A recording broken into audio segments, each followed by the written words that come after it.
You standing up? All right, good evening, everyone. Thank you for coming to our meeting at our City Hall Conference and Council Chamber. We're at 8 North Elmhurst Road. It is the June 10th, and it's approximately 6:35 p.m. Did I miss anything, Mr. Attorney? No, you didn't. Thank you. If you would call to order the council, which I'm doing right now, we need a roll call for a quorum. Alderman Dolick? Here. Alderman Cameron? Cameron? Yeah, Cameron's here. Cameron? Yeah. Alderman Quinn? Here.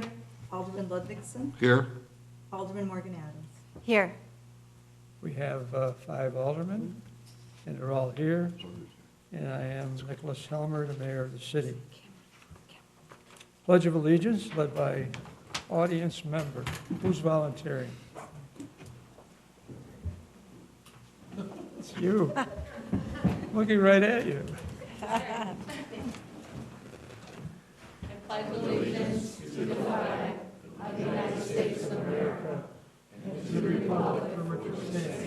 One nation, under God, indivisible, with liberty and justice for all. All right, Mr. Administrator, we have, Thank you, Mr. Mayor. Our first item of business is the approval of minutes, May 28th. And do we have any additions or corrections? And if not, we will entertain a motion to approve the minutes. Motion to approve minutes? we have a motion. Second, please. Second. We have a motion, a second. Any further discussion? Roll call, please. Alderman Cameron? Here. Alderman Quinn? Here. Alderman Morgan Adams? Let's go with yes. Yes. And the other yes was? Yes. All right. Alderman Ludvigson? Aye. Alderman Dolick? Aye. And you forgot me. Aye. Wendy Morgan Adams. It's okay. Well, you've been in Europe so long. That's true. We wrote you off, unfortunately, but I'm glad you're back. Welcome. Thank you. Next item of business, presentations. Our first presentation is the North Shore Convention and Visitors Bureau from Executive Director Gina Speckman. Gina, welcome. Thank you for coming. you. We've been waiting a It's the long first time time. I've presented here, so thank you for having me. I'm very excited to present. I have a lot of slides. I'm not going to read them all. If you're interested in all the detailed information in the slides, Peter has the presentation, and I'm sure he'll be happy to share it with you. I need my glasses, so let me begin. Again, because this is the first time presenting, I'm not sure everyone knows what a Convention and Visitors Bureau even is, but we are here to promote Prospect Heights in the North Shore as a great place for business, meeting, and events and visitor travel. And we aggressively sell our area through a lot of different marketing and advertising and sales initiatives, which I'll go through, so that we can grow our tax revenues for the state and for our member municipalities. We have a budget of $1.875 million. Sorry, there's a typo there. I meant Prospect Heights. The contribution from Prospect Heights is $55,000, which is 3% of our annual budget. And we get 60% of our funding from the state of Illinois. So the rest is from municipalities and members. We are a membership organization, 501c6, just like a chamber. This shows you a map in the 14 certified convention bureaus around the metropolitan Chicago area. So basically, every hotel that's within a 50-mile radius is represented by a certified Convention and Visitors Bureau. The dollars, the state assesses a 6% hotel tax, and through that, there's a statute that 33% of that returns to tourism. Some to us through a local Convention and Tourism Bureau grant, and then the local municipalities pay us, and as you know, Prospect Heights is home rule, so there's different regulations about how non-home rule communities pay us, but I'm sure you know all about that. We are a staff of 7. I've been there 14 and a half years. Most of my staff has been there a substantial amount of time. Between us, probably have hundreds of years of sales and marketing experience in destination marketing. We have some performance metrics. We generate service and sales leads to our hotels for them to book incremental business. As you know, every hotel has its own sales staff. Our job is to bring them sales leads in and above what they would get on their own efforts as an individual hotel. Meeting planners call bureaus because they don't want to have to source sales leads to all these different hotels. They want one point of contact. That's why the Convention and Visitors Bureau system works so well. And we have other metrics in terms of our occupancy, average daily rate, and revenue per available room, which ultimately determines the hotel tax collections by municipalities. We do all these things, trade shows, direct sales calls, sales missions, email campaigns, and I'm going to go through some of them now in the following slides. Our fiscal year begins July 1, and you can see the metrics. We have an occupancy rate of 65.8%, average daily rate of $115. And I think it's important to note that we meet with our board of directors, of which Prospect Heights has representation, and the hotels meet because we have an ROI to what we do, and we measure it through a Smith Travel Research report. And then this is also the number of leads that we gave, how many sleeping rooms they represented, and the total amount of lead business we sent to our hotels. And we have 3 markets: meetings and events, group tours, and individual leisure travelers. I'm not going to read all this to you, but for meetings and events, these are the things we do. We go to trade shows, we have direct sales calls, we have dedicated staff that work with different markets in the sales area. We work with a dedicated software called SimpleView, which is an industry standard for destination marketing organizations, and through this program, we send leads to hotels. This is a list of the trade shows that we go to on an annual basis for the meeting market. Hotels have the opportunity to attend these shows with us. We have fam trips, familiarization. We bring meeting planners to the area who are unfamiliar with it. That means they might have met in Chicago and Rosemont, but they don't know what we have to offer, so we bring them in, take them to our hotels, and show them what we have here. We do advertising, traditional print, and also now a lot of it is digital. We have content marketing, which when you're online, you see all those little ads saying best places to eat hamburgers or here, have your meeting here. But that's called content marketing, and we do a lot of that now. We are partners with all these industry leaders in the meeting and event space, and so we work with them to get leads, and we're members and have partnerships with these companies. We also do group tours. That means motor coach business that we bring to the area, and we do all these initiatives to work with group tours. We go to trade shows also for them. We just went to a big one last week. We do seasonal marketing campaigns, and we book, we do things way in advance because we're travel, so we give people ideas to get them to come here and book trips here. We do group tour advertising. This is a list of where we advertise for that market. We also do just general leisure and destination marketing because people don't want to come to a meeting to a place they don't want to be at. So defining our destination is very important for us, and we do a lot of placement advertising so people know how great the North Shore is. We have a printed visitor's guide and a map of which Prospect Heights is represented. We do advertising through content on the left and then just display, that's a digital ad. We do things for every season, for every kind of interest, because you never know what's going to have someone book a trip, but we do it based on research. We know what things people respond to come to our area.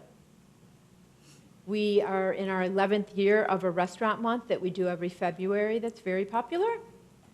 This is some of the advertising we do on social media for it. We have a museum month. We do an e-newsletter that goes out to 12,000 people the first of every month.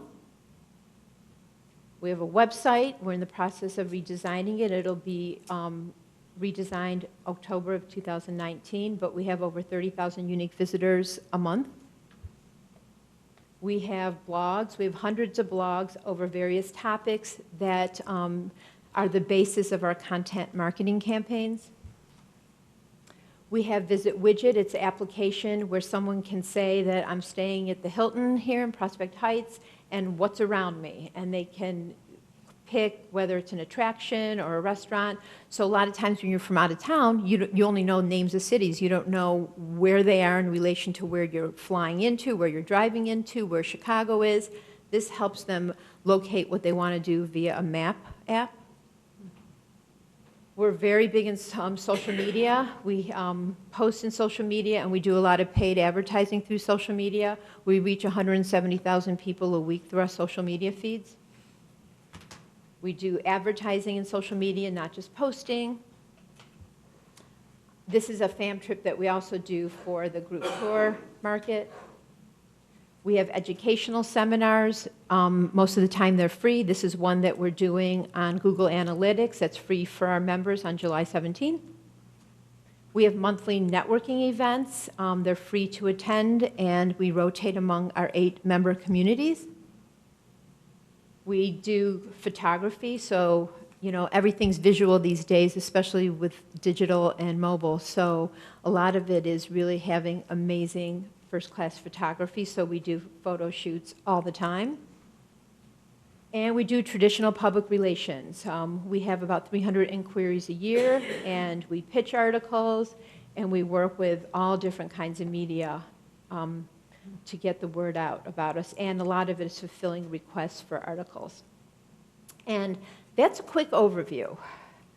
So again, I know that this is the first time I'm presenting and that you guys might have some questions about what we do and how Prospect Heights benefits. So if you have any questions, I'm happy to take them.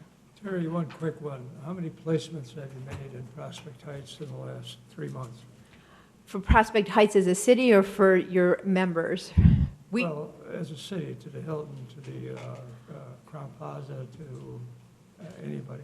Well, we promote all the things that they're doing. So they know as a business that within 24 hours, any promotion they're doing in Algowers or at the Crown Plaza or at the Ramada, that we get it out to our social media feed. So, could be probably a couple dozen, I would guess. Do your members respond and say, hey, thanks, we got 7 leads left? They do. I mean, the biggest benefit is, we have 50,000 Facebook followers, and we know how to target advertise our Facebook and Instagram posts. They might have 100 followers at most on their page, and they don't have the time, money, expertise, or acumen to get that word out.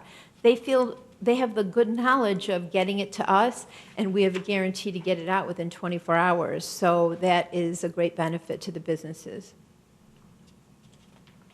All right, let's open it up to questions. We had quite a few last time, and Mr. Styler didn't really I like questions. didn't really have a lot of information, but you're at the top, so I know you're going to answer the questions properly, or truly. Questions, please, Alderman Cameron. Now, on the website, you said that with the decorative, pictures, is there any pictures of Prospect Heights? And if there is, like, where? Well, there is a Prospect Heights page. Each community that is part of the Bureau has a community page, and it lists anything that community wants us to connect to. So the City of Prospect Heights, the Chamber, any businesses that they want, and then there's photography of that community on their page. And is that something that we do, or is this just something that you do? It's something we do. Okay, and do you have any pictures of Prospect Heights on the website? I have pictures of the properties and of the airport. Or are they on the website? Yes, They are, okay. on the Prospect Heights page, yes. All right, Alderman Quinn. Well, I work very closely with Gina and her team because I work for a Chamber of Commerce, and so I know a lot of what you do. A couple of things that we had mentioned previously, and I'm excited that you're here tonight. There are a couple of things that might be features, and I don't know if this would be a positive tourism story, but Prospect Heights is home to the slough, which happens to be a very natural wetlands, which I think might be interesting to people, especially for leisure travelers, because it's a remnant of a glacier. And also, it's the home to Stephen Chen, who grew up in this town. I'm not going to say where, what neighborhood, but it's my ward. And he went to John Hersey High School. And are those things that would be of interest to your team to be able to publicize at some point? Yes, I mean, recreation is something people want to do when they travel. So we love that information. And what we do, when I talked about the blogs, is we take things like that and team it with other areas that are similar. And maybe somebody may not travel to do one, but when they see 2 or 3 things that are really unique and different and they want those experiences, that's exactly what our blog content is made for. And then who in our city team gets that information to you? Who should we as aldermen share it with here so that it gets to you? I don't know. I mean, I get the newsletter every week, so if it's in there, we read that every Friday. But if that's something like specific that you want me to have, I mean, an alderman should feel free to reach out to me. Okay, great, thanks. Alderman, Third Ward, Wendy Morgan. So in following up on that question, so how do we get a hold of you? Oh, I'll give you my cards. Okay. I'd be happy to hear from you. So, and have you received communications from other aldermen or other people in the city for information? Not really. Okay, but you're amenable to that and you're Yes. willing to, okay, you're Yes. receptive to that. Okay, that's important. Alderman Dolick? I have no additional questions. I appreciate the presentation, and yeah, I would love to have your card so that I can get in touch with Great. you for the future. Thank you. Alderman Ludwigson? No additional questions, thank you. All right, so you're running the way we heard it tonight. Pretty great operation. Well, we're happy. You're I mean, everywhere, and that's what we're you grown want. a lot since you first joined us even, so, so Prospect Heights, in addition to Glenview and Wheeling, have given us the Milwaukee corridor for the hotels, and it's been a great addition to the Bureau.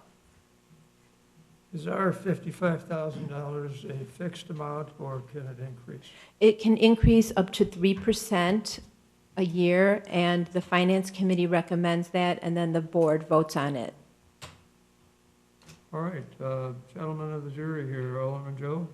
We made you an alderman. No, no, sir. City Administrator, Joe Wade. Anything? Nothing? Yes, ma'am. Quick question. Sure. Your educational seminars, what's a typical seminar? What education seminar? Our seminars are basically how to help small businesses, and a lot of them are 1 or 2 people operations, how to navigate the marketing that we do. So it could be, Facebook or Google Analytics or customer service. It's really trying to not, in a very nuts and bolts, easy way with people that have limited time and resources, how they can get benefit for free. There's things like we did Yelp, we do Google Analytics, we've done Facebook, things that you can do to really market your business that don't cost anything. That's usually the theme. All right, Treasurer Tibbetts? No questions. Alderman Ludwigson? This is a quick question. Do they have to just be related to the hotels, or do you advertise other functions and other things in the city? We represent hotels, restaurants, retailers, attractions, and businesses that service and supply meetings, like caterers, photographers, florists. And then we also promote city events. So if a restaurant wants to give you something, they can email it to you, and If they're a member, if they're a member yes, of the CVB? Yes. Or of the, of the CVB. okay. All right, what's the membership fee? For a restaurant, it's usually around $200 a year. Okay, because we have some pretty big restaurants, right, sitting right here. You guys afford it, Rocky Manners and any ale houses? The hotel people pay it, so you pay $150 for it. I get it. I knew I'd get that answer from them. Yes, Terry? I've been a member of the organization for a great number of years, and attached to it, and I can tell you, those people that own, those companies that own small restaurants or small businesses that our members of the CDB throughout the North Shore really benefit. So sometimes people say, oh, I don't want to spend that, I already belong to a whatever. The biggest bang for their buck through the CDB is they can put on a promotional event and get it on the website. It's a great benefit. It's a really good benefit. They're short-sighted when they decide not to do it. If they had an event there, CDB would promote it. Can I also add to that? I'm actually Could almost you done. identify yourself? I'm please? sorry, I'm Holly Allgauer, sir. I'm actually the current chair of the CDB board. I'm almost done after 2 years. But anyhow, one of the other great opportunities for small businesses too is the free networking events. When we do these after hours and things like that, it's a great opportunity for people to come to those events, to network, promote their businesses. And we do rotate through all the municipalities, like Gina said. So if somebody's interested in hosting one, that's also an option as well, to get people to their location. Yeah, that's a really good point. Our networking events are very popular because people are used to networking with the people within their own chamber. But, you know, even though we're a visitors bureau and we want to bring people in from out of town, we find that our restaurants just want someone to go to a restaurant from the next village over, you know, because that person will be a repeat visitor and come more often. So a lot of times we'll bring people, you know, to Prospect Heights that are from Evanston that, and we're kind of like a regional chamber, so that's a great benefit that they can come to these for free. I'd like to just add, I'm excited about your business. FBOs, we have fixed base operators, the airport, all kinds of people coming and going. Do you call on the airport people at all? We work with them. They distribute our information. We feature the airport. You'd be surprised how many people come into Northwestern University that fly into that airport. So we work with them to target those different companies and different purposes of what people are coming into and make sure they have our materials. We want them to eat.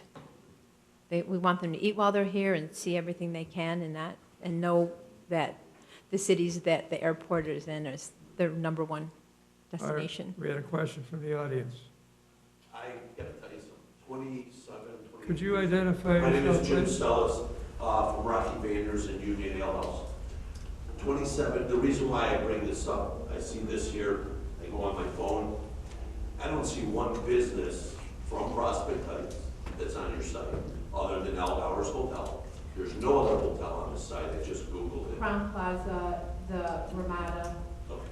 I'm just saying, 28 years, if your company is out there doing this, that's why I referred to the 150 grand that the tourists or people are coming.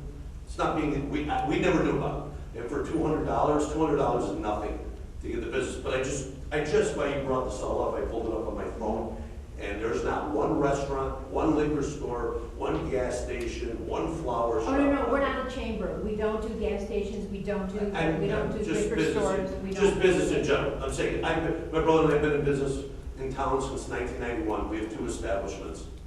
I've never been approached or asked to join something for $200. If it was $200 a month, I'd probably pay. To be honest with you. That's a mistake. I mean, That's a mistake. 200 a month, what do we have here? 300 a month?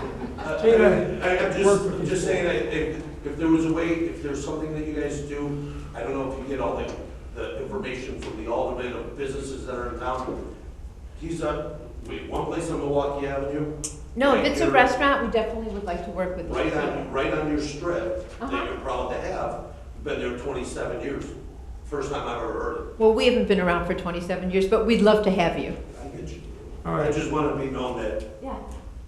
all right, and let it be known that Jimmy pays cash, so. Get him tonight. Short on that. Sorry. Do you know how many members in Prospect Heights that are signed up? Do you know by chance? Oh, I mean, I would say we probably have 5 to 10 tops. Is it on the west side or the east side or where, It's mainly by the hotels. by the hotels? All right, well, thank you. Thank you. Otherwise, you'd be here all night, so. Good, let's move on, Joe. Next presentation is the Annual Police Commission Report by Chairman Sharon Hoffman. Good afternoon, good evening. Good evening, Sharon. This is my second job. The most recent regular meeting of the Prospect Heights and Fire Commission was held on Wednesday, May 27th. Actually, a little update from the written report. This report covers a time period of the last annual report, which was filed during May of 2018. During this period, since the last annual report, the commission convened 8 regular meetings, 4 special meetings, and the necessity to enter into executive session happened 7 times. The Prospect Heights Department currently consists of 28 sworn officers, 23 are full-time and 5 are part-time. Jim Zulaki was appointed Chief of Police on January 1st of this year, and Mark Corlier was appointed as Deputy Chief on January 1st as well. We also have 5 sergeants in roles of leadership, as well as 4 corporals.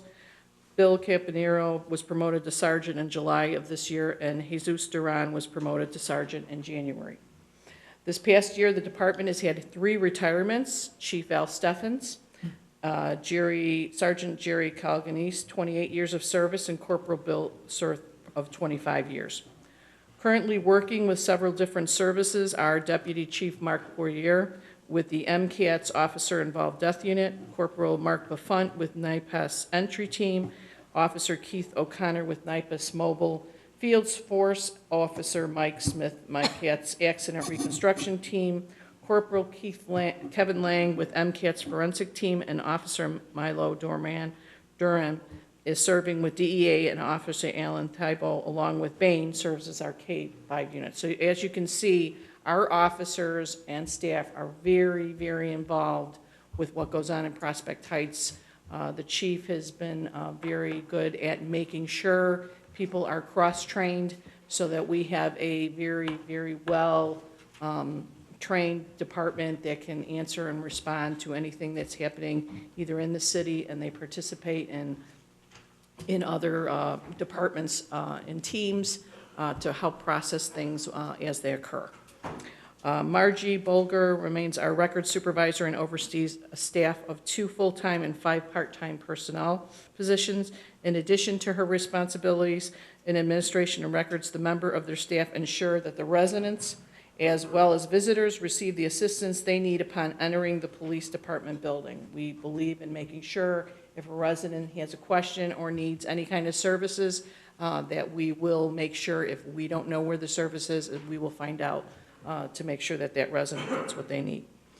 The civilian staff also consists of victim service advocate social worker positions, which provide 24-hour crisis intervention and act as court liaisons with the assessing and providing the various needs for crime victims.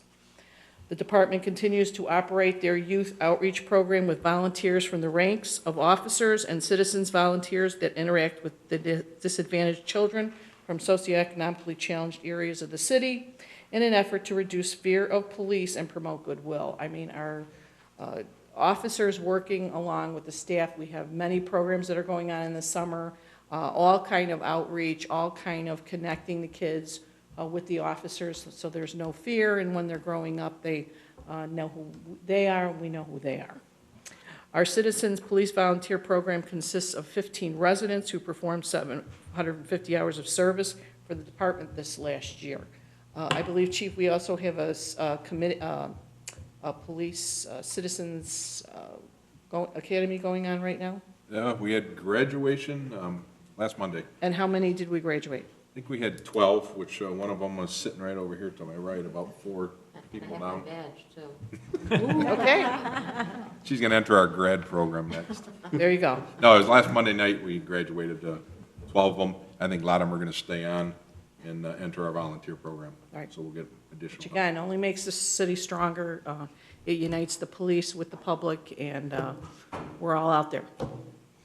The commission this year completed and updated our recruitment eligibility list, which is essential when where situations for new hiring occur, and they do happen. This past year, the department welcomed 4 new officers: Colleen Zykas, Tyler Farina, Wilbur Blanco, and Dan Savas. Commissioners Hoffman, Meyer, and Fiorito extend their appreciation of support to the mayor and the city council. We respectfully request that this report be filed as the official report for the Prospect Heights Police Commission for the 18-19 fiscal year and be kept as an official document of the city. Amen. Good report. Questions, please? Anyone? Just a quick question. Well, one comment, the volunteer program is really good because I'm fairly certain they were all out there at the recycling event this past weekend that I went to. I didn't know there were that many people involved as far as volunteers go. They were helping direct traffic, and that's good for the department, so they It's don't have very to good. spend that time doing that. They can be out doing other things. But my question is, do you know if your legal counsel or whatever groups you guys might belong to have told you where the state legislation is going forward with merging of the pension funds into one? You know, where, Yeah, I'm not on the pension board, so I really don't know. That probably wouldn't be there. oh, that's not your department? No. There's a pension board separate? Yeah, it's separate. Okay. Thank you. No problem. All right, thank you. Thank you. Something? Yeah, can we just get a motion to accept the report as presented? Motion, please. So move. Second? We have a Second. motion is second, and let's do a roll call. Alderman Morgan Adams, Aye. Alderman Dolig, Aye. Alderman Cameron, Aye. Alderman Quinn, Aye. Alderman Ludwigson. Aye. Motion passes 5-0. Thank you. Thank you. Appointments, confirmations, proclamations, none. Do we have any public comment areas? Madam Clerk?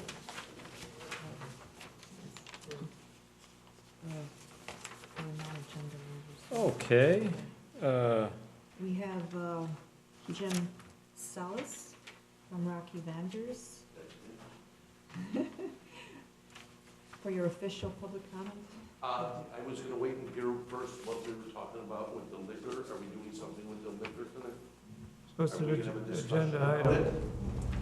Yeah, you could change this to be non-agenda, and then we could do it at the end of the meeting.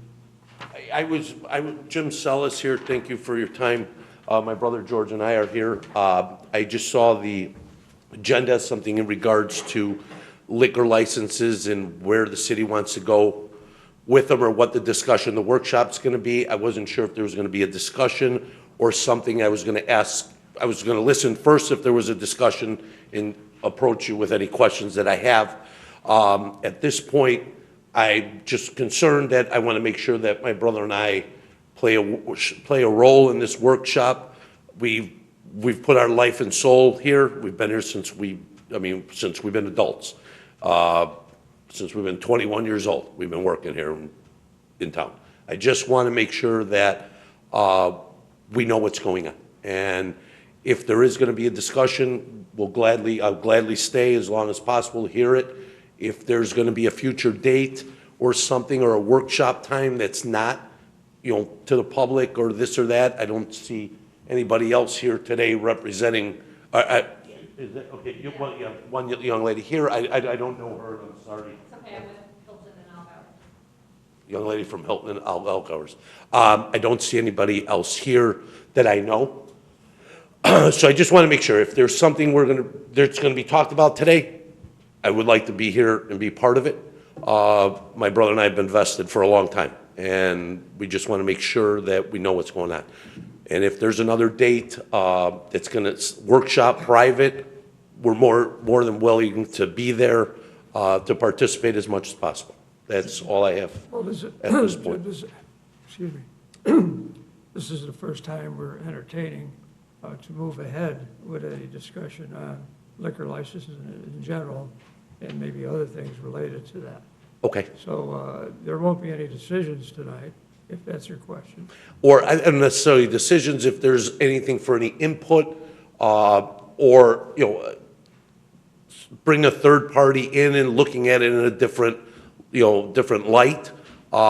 Because again, it's important to my brother and I, our life is invested here, and before anything happens or changes, we want to at least participate, whether good, bad, or indifferent. We want to at least have a say or at least say what we have to say, what's on our minds. So if there's going to be anything in the future, dates that are scheduled, somehow we would like to know so we can participate. That's, I expect there'll be 4 workshops, this being the first, before we finalize okay. a new, Will there be discussions after each workshop meeting, or are you guys going to put your workshop together, do your work and then come back?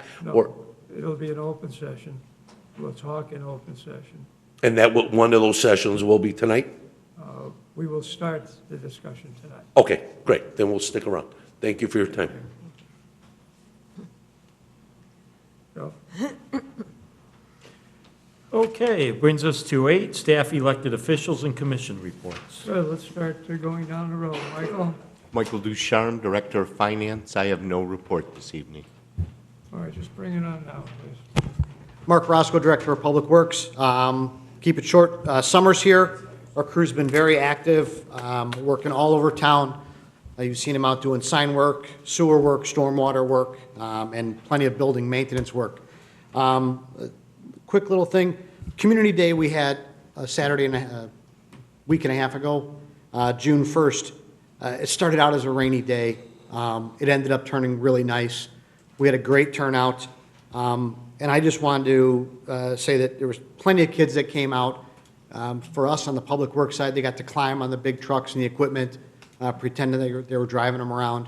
I want to thank everyone that was involved in the organization of it. We played a little part of it, but there was so much more in the community that got involved. And I want to acknowledge my guys, Paul Miller, Adam, Joe Casada, and Jason, for coming in. They had some good resident dialogue with people concerned about different things in town. Some of the residents put them on the spot with a couple questions, and it was great. They stepped up. They put forth a good image for Public Works. So, but again, it was a great event, and everyone that was involved, we really enjoyed it. Thank you. Thank you. Peter Falcone, Assistant City Administrator. I've got a couple items, Mr. Mayor. First item, I just like to remind everybody, kind of give them a notice of the upcoming 2020 census that'll be taking place next year. These are very important to the city as far as funding sources. And I know in the past I've heard that Prospect Heights has actually lost population with the census because of lack of interest or lack of participation. So the city is working with the census to make sure that we get information out to the areas of Prospect Heights that may be a little bit more difficult to reach, even if it's a more closed community because of language. The mayor has appointed John Styler as the person in charge of the census, and Joe and I will be working with John. I spoke with John today about the census plan. He's kind of keeping his powder dry, holding off because he has not gotten a budget from the census yet. And he asked the mayor, and the mayor wanted me to bring up to the council the possibility of maybe the city funding a census budget for outreach for those more difficult communities. The most important thing really with the census, though, is to engage the community and to engage leaders within the community as trusted voices. This can be done a number of ways, actually going to our multifamily on the east side, or areas that, like I said, do not speak English as a first language, but also in getting involved and incorporating with our school districts. Because a lot of the school districts have children from those areas where maybe the parents don't speak English, but the children do, and the children are bilingual. It's a great opportunity to get the children to bring materials home through the school to get that information in front of the parents' hands. And then those trusted voices, of course, to make sure that if there is any apprehension of the residents to fill out the forms for whatever reason they may be apprehensive, those trusted voices to give them some assurance that this information is confidential, and the only reason this information is being sought is to benefit the city. It's not to hurt anybody, and it can't hurt any of the residents or punish them, regardless of their status in this country. And the citizenship question is kind of tricky. It has nothing to do whether you're here legally or illegally, because there are people that are here legally every day on student visas, on work visas, that are here legally, but they're not considered citizens. So those people who are here legally can still fill out the form and check non-citizen. It has nothing to do with whether you're here legally or illegally. So hopefully we'll get some support from John. John will give us some direction, and Joe and I will be more than happy to help get in the outreach to those harder-to-reach populations. The second item I have, we've been getting some calls here at City Hall because of the pending change in our solid waste collection. Effective July 1st, we are moving from Republic to Flood Brothers. We anticipate as smooth transition as possible. One of the questions we've been getting here at City Hall, and I'd like to get information out to the TV land, is the collection of the Republic cans. That will happen on the last collection day, which will be Friday, June 28th. All residents are directed to take your garbage out as normal on Friday, the 28th. Leave your cans out there after they collect the garbage and recycling, and then Republic will follow up on Friday and into Saturday and collect those cans. So simply leave your cans out on Friday the 28th. The garbage will be collected, and then the cans will be collected shortly after. We will get information out through all of our media sources on this. We will also be doing a reverse 911. Another question was about billing. Billing will be exactly the same as it is right now with Republic. For our single-family homes, it's every 3 months, and it's billed in advance. For Rob Roy in our townhome community, it is exactly the same. It'll be billed through your assessment. As we had with Republic, we do have a 25% senior discount for those residents over 65, or 65 and over. And for the single-family homes, all you need to do is fill out the form that you're going to be receiving from Flood Brothers. Everybody should be receiving a Flood Brother brochure, welcome letter, and a senior discount application. So again, more information will be coming out about that. Please always, if you can, sign up for our e-news. The most up-to-date information is on the e-news, and check out our website. And we'll have more information. And if that's not an issue, or if that's not a possibility for you, and you have questions, I'd be more than happy to answer questions from our residents. Please call up City Hall and ask for Peter Falcone, and I'll be more than happy to help. That's my report, sir. Peter, really quick, could you comment on when the new cans will be coming? Thank you very much. Yes, okay. I wanted to make sure that, to make a point of that, and I forgot. Thank you for reminding me. While the cans for Republic are going to be collected on the 28th, after the final collection, we've worked out with Flood Brothers to make sure that the cans come before the Republic cans are taken. Because we want to ensure that at no point is a Prospect Heights resident without a can. So the cans for Flood Brothers, the new cans, will be getting dropped off the last 2 weeks of June. So this is done intentionally and purposefully so that no one will be without a can. So everyone will have a situation where you'll have the new Flood Brother cans and the old Republic cans. Just put the Flood Brother cans away for right now for the week or two, and keep using your Republic cans until the 28th. Put the cans out, leave them out, and Republic will take them.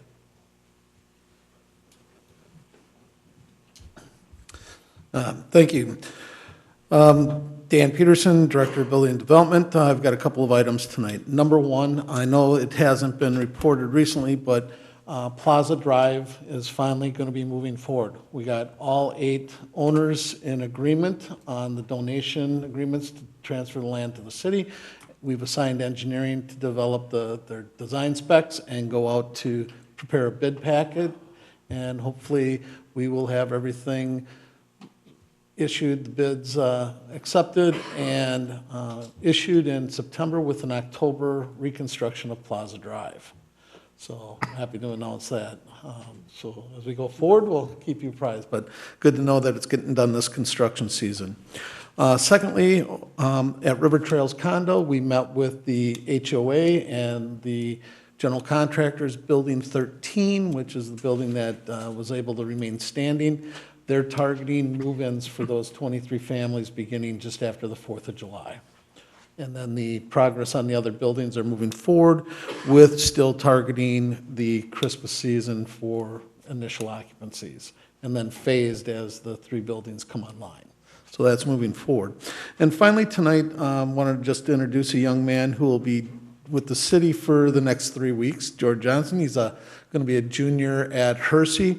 Hersey and District 214 have a micro internship program that kids can express an interest in a career and get assigned to match it and learn about it. And Jordan's expressed interest in municipal management, city management, and municipal operations. So he'll be joining us for about 30-plus hours over the next 3 weeks. So if you see Jordan around, he will be helping us out. George, could you stand up, please? So we know who we're looking for when you're around and about. All right, any questions? All right, move on. I just wanted to give a quick word of thanks to everyone who assisted with the recycling event this past Saturday. Numerous volunteers from the police department as well as Public Works, city employees, Swank employees. It went very smoothly. I understand we had in excess of 360 vehicles pass through there, which is a great turnout. Swank offers this event throughout numerous suburbs in our area throughout the summer months and fall months. Anyone who lives within the Swank community can participate in those. So in our event, we have many people coming in from surrounding communities, not necessarily Prospect Heights residents. And so when it goes this smoothly, it really shows Prospect Heights in a good light. So thank you to everyone. And that's all I have. Good. Thank you. Alderman Ludwigson, Ward 4. I'd like to just ask Joe if he could give us an update on the road completion for last year's road work. I know last fall we talked about there being an issue with the side gravel, if you'd call it that, or the side support. And this past weekend I went and looked at all the roads that were done last fall, and there's a lot of what I would consider substantial edge failure for a road that's only 10 months old. And I'm not sure if the city engineer has said whether he feels that's acceptable or not, or where that stands right now. Thank you. The brief answer is no. The city engineer does not feel it is acceptable. There's disagreement between city staff and the paving company, Builders Paving, as to the extent that the work needs to be redone. We had a meeting last week. The mayor mediated that between the parties. As of today, actually, it was originally scheduled for last week, but today, city engineer and public works staff with Builders Paving went and reviewed the sites. Mark, if you care to give a briefing of today's work, it was... I can give a little bit. Today, engineering met with builders, walked all the work that was done that has road edge issues, not the area that was curb and gutter, the Maple and the Rob Roy, but everywhere else. So a punch list is being put together now of specific addresses, locations, and the exact details of what the city believes needs to be repaired. After a good walk with them, there's still a little bit of disagreement of how much needs to be redone and what doesn't.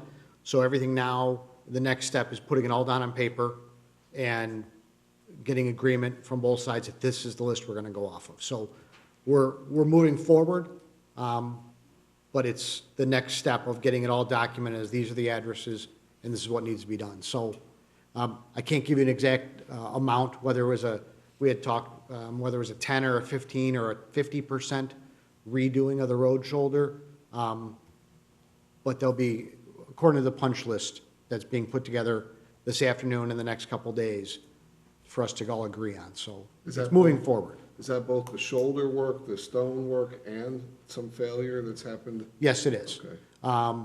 The shoulder work where it needs to be added, where it's been rutted, where the side wasn't supportive enough because of the type of material or because of the way it's set up. And the other spots where we have some road edge failure. And part of the punch list is going to be to determine whether the fix is worse than the problem. If it's a small edge, we're only missing a little bit. If we cut out or have them cut out and replace a certain amount, are we opening up more issues for short-term fix, but 5 years down the road, it's going to be in worse condition? So we're going to work over those little areas with this punch list. So hopefully by our next council meeting, we have something figured out and we all agree on where we're at. It's just And the that's 2 last, the weeks. last time they did the roads over there, and they put that material down, I mean, like on my street, for example, wasn't done too much after the ones that were just done the first time around. And that road, that material they used is still solid. I mean, there's almost no settling to it. And the new material, even in the spots where it seems solid, settled, there's some spots in Arrowhead where you go around the curve, and there's a 5-inch gap Drop between the off. height of the road to where the material. And that's some of the stuff that we picked up on and we looked at specifically. The material, when it was put down, according to our engineers and myself and staff, it was just too loose to start off with. It has set up in a lot of cases. It is in really good shape. We've gone back and reviewed a lot, but in a lot of situations, it's just not right, or we lost too much due to the washout factor. It didn't set up fast enough. And again, we're 6-8 months after, 9 months. So we're all feeling that Builders is going to work with us and have a good resolution to this, so. Thank you. Alderman, when you walked the entire city, did you make a list that we can share with Mark? Yeah, some of it, I can share it with them. Yeah. I took some pictures, and some of it's right, I think the worst area was right around the corner from you off of Schoenbeck. Yeah, I mentioned that at the meeting. That's, I mean, if somebody was to walk in there, you would definitely fall over if you were on rollerblades over there, so. Stay off your rollerblades. Alderman, once our punch list is put together through our engineers, I can share it with you and just see if there's any spots that we missed or that you saw that we Maybe didn't before we have. submit, before we So submit to them. before it's submitted, we'll do a quick review of it. Right, okay. But I have a feeling it'll be encompassing the stuff that you're referring to, so. Okay, thank you. You're welcome. All right, Madam Clerk. Yes, just a few reminders.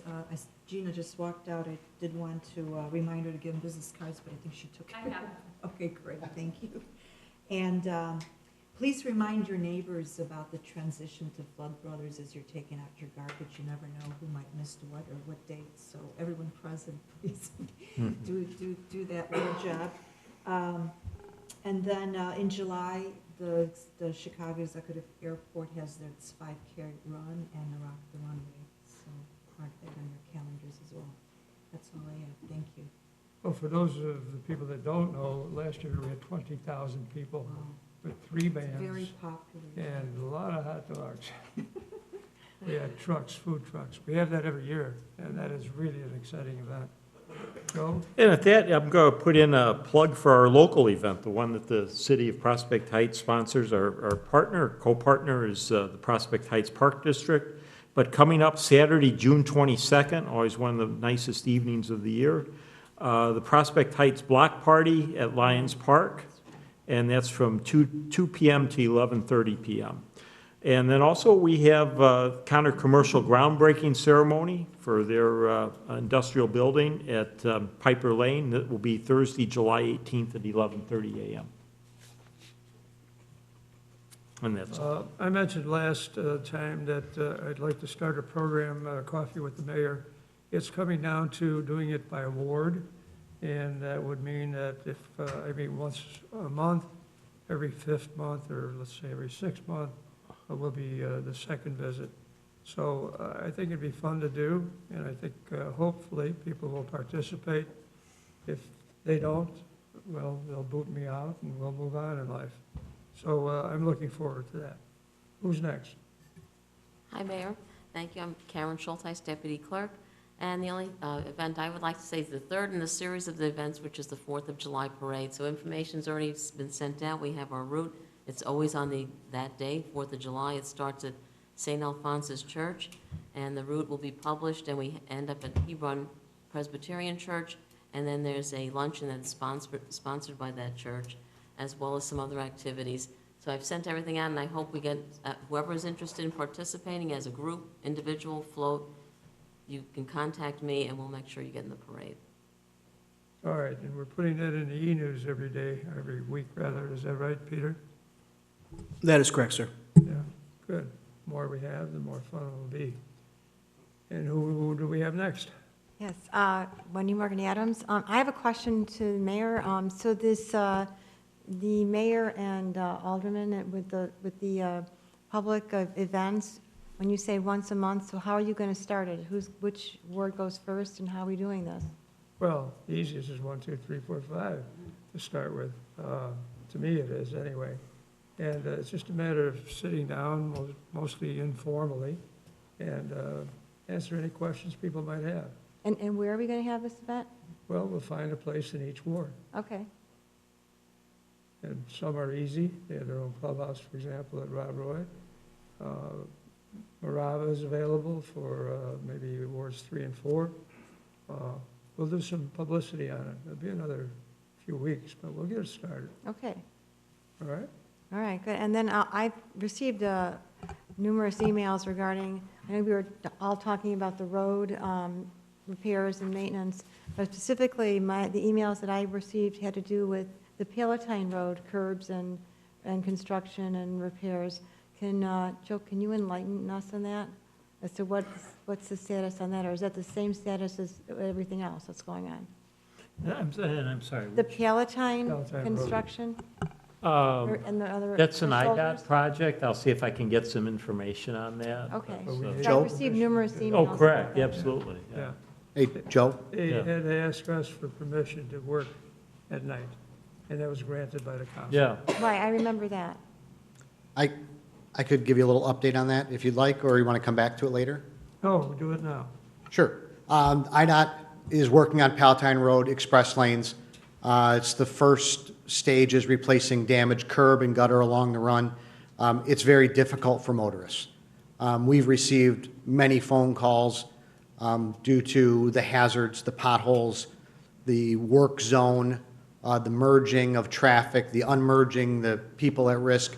Public Works received a lot of calls. I know our police department's been active out there. Dan and I were both involved a few weeks ago with contact with IDOT because of their work zone issues. Their representative came right out, addressed it with the contractor, and has been diligently working, trying to make that a safer route for everyone that's passing through there. It is difficult. Palatine Road Express it's a small highway, and cars going at 65 miles an hour into one lane is very difficult. So IDOT is aware. They're actively responding to our concerns and working with the contractors out there to try to make it safer. But like I said, I know that Jim's crew of officers have been out there a few times due to accidents and trying to straighten things out. So I give IDOT a little credit for working with us to try to make it a safer run. Thank you. And it's going to be, unfortunately, a long summer. They're on the start one, which is the curbs and gutters. They'll go to milling the road, which is difficult because they'll have to narrow it down to one lane, and sometimes they might even have the road closed for a short period of time. They will be doing overnight work in the grinding and the paving to try to minimize the impact of traffic. But we're looking at months of work before they finally get the new stripes on the ground and it's open for full use. So when we say months, are we talking September, October, or no, we don't know yet? The original contract was to be let through the end of October, and that's taking into account a few rain days as well. Well, hopefully the weather will hold good so they can get more work done now, so it doesn't extend later into the season when it gets dark earlier and all those other good issues. So if you are driving that way, please be patient. Please drive the speed limit. When Mark and I were out there, we almost got clipped, and we had our vests, our trucks eliminated. It's hazardous out there. And our citizens and our users need to help us out and help them out so they can get their work done. Thank you. And it is a project from Palatine all the way to Glenview almost, so it's a long stretch that they're doing. So Okay. hope that helped a little bit. Yes, thank you. It You're welcome. did. Appreciate it. Alderman Quinn? Kathy Quinn, Ward 2. I just want to thank Peter and Joe for being so responsive about the Flood Brothers transition with the Rob Roy Association. it's a little different mechanism for an association to have to navigate that switch over, and they've been very responsive getting the information because it's slightly different than the letters that went out. And Flood actually sent out the letters, I thought, in an incredibly timely manner to the residents, which I think was a big plus also. And I also wanted to thank Jamie Abbott for taking Michelle and I on a tour of the airport. So we got a really nice tour and got to drive on the runway, and it was excellent. So it's kind of nice to see things from a different perspective. And that's my report. All right, Alderman Cameron? Same thing, the airport, it was a good experience. So got to see a little bit more of the airport than, being in, on the outside, see more on the inside.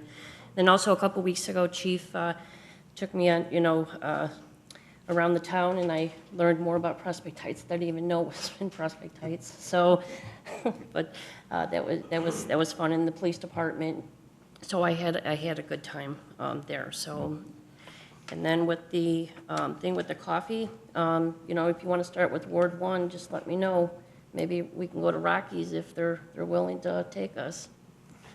Thank you. They already volunteered. Treasurer Tibbetts? He'll be there.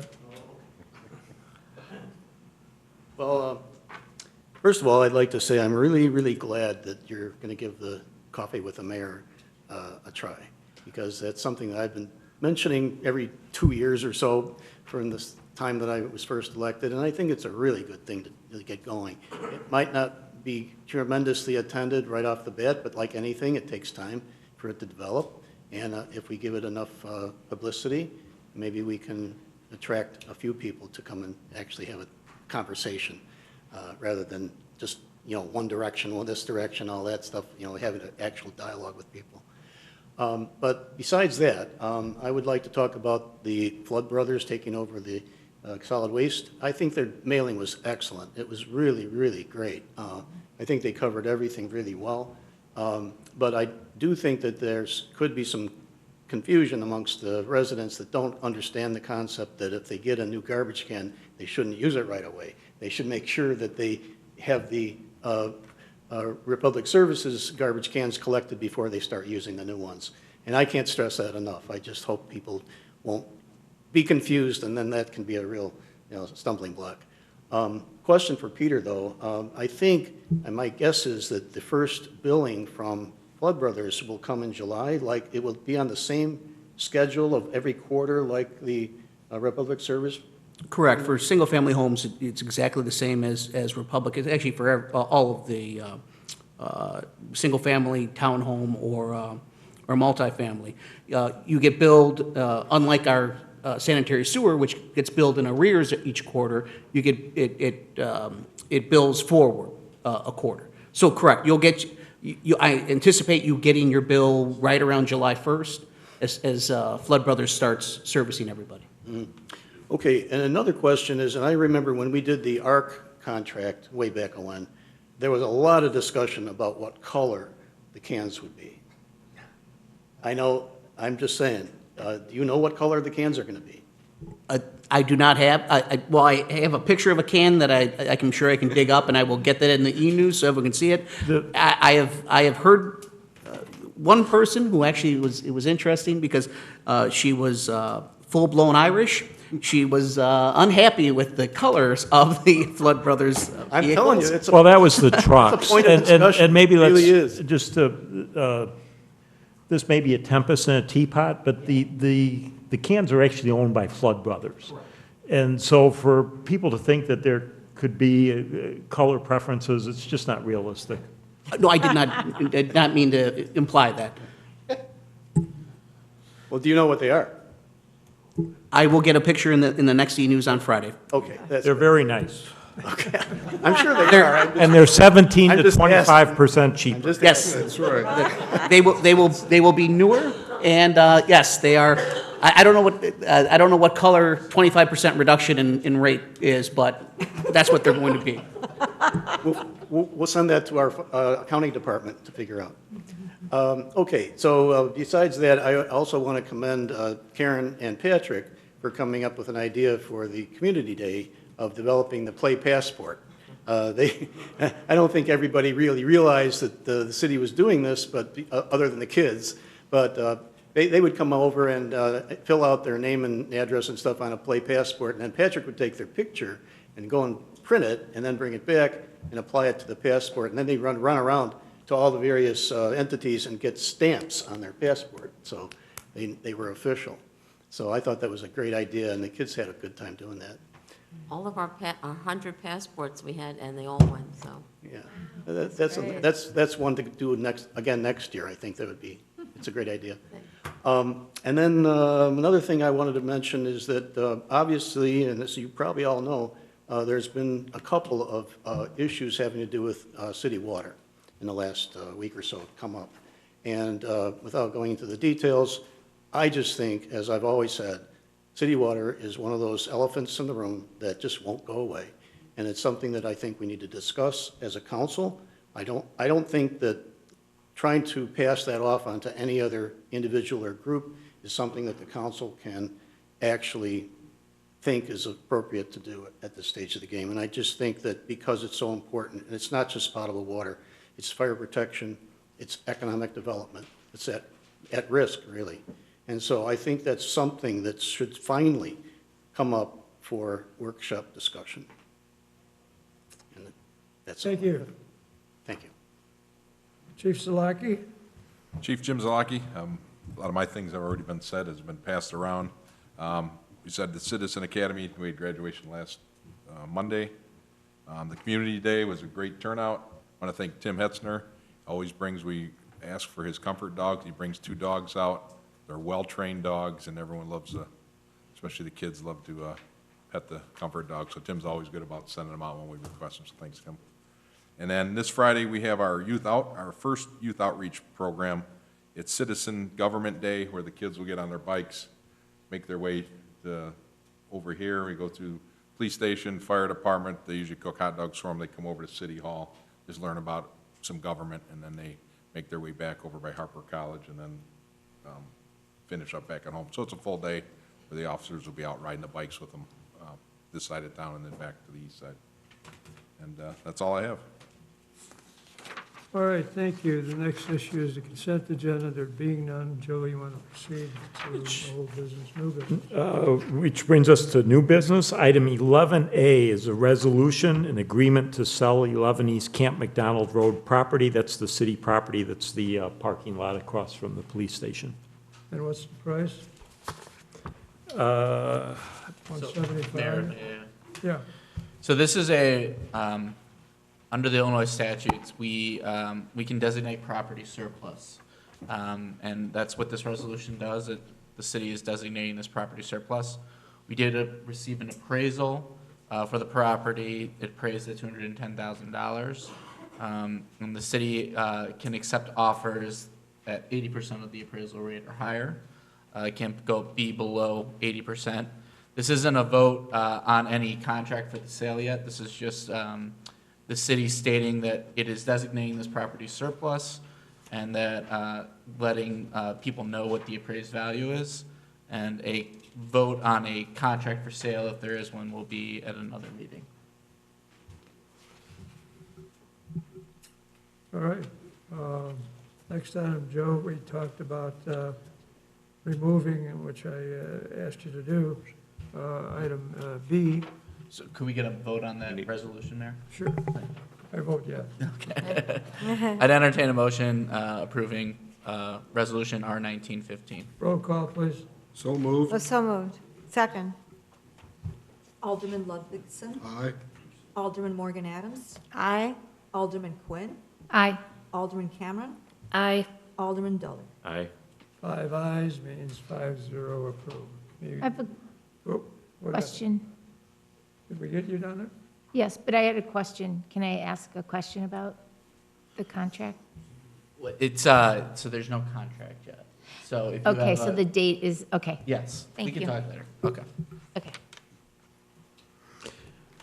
B is the mayor had referenced. This was a request by Gene's Towing for appeal reconsideration of request, and at the request of the mayor, this is being removed from the agenda.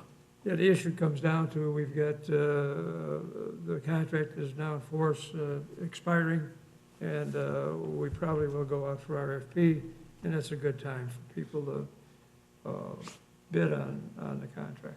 Mr. Mayor, question? Yes. Where did that come from? Where did what come from? That the contract's expired and it needs to go out to rebid? None. I don't even know when it expires. It will expire, I believe, in July. So just, Mayor, if I may, the contract was for a 1-year term with the option for 2 one-year renewals. So I do believe the contract, the initial term of the contract ends fairly in the next couple of months. I think that's what the mayor was referring to. I heard him say go out for bid. Well, that's my recommendation. Shouldn't we do that, or would you like to just give it away? Well, since you asked me, I'll comment. You Well, always gotta this be is careful not- to ask me a question, because you know I'm gonna answer. Right. The contract called for 1-year extensions, and that it really was only, could be terminated if there was a problem with what was going on or the service being provided. Now, in one of Joe's previous administrator reports, he had actually asked the police department how they felt about what was going on as far as the contract goes and what's being provided by Hillside, and it seemed that there was no issue with it. At that point, I thought it was just gonna move forward. Do you know of a problem, Mr. Mayor, with the contract or with the service as it exists? Well, the problem really comes down to a very simple problem. Hillside is not in our community. Any repairs they do, any taxes they charge, goes to Arlington Heights. The other two that would like to bid on, presuming the contract can be bid on, and that's up to the council, both have their businesses in Prospect Heights, and the sales taxes would be going to Prospect Heights. We're looking for money, we better look everywhere. Did you talk to Fry's? To Fry's came to us. Fry's came to you, because the last I heard, he said he was never interested in doing work here again. Well, if So, you've known Fry's, Paul's a hard head. but is that the basis of this request of yours, Ms. No, Fry's? what basis for what? Your request to go out to bid? It's when we go out, if we go out for bid, Okay. Fry's would, I would encourage Fry's and Wheels End to bid on it, because I want the sales tax to flow to us.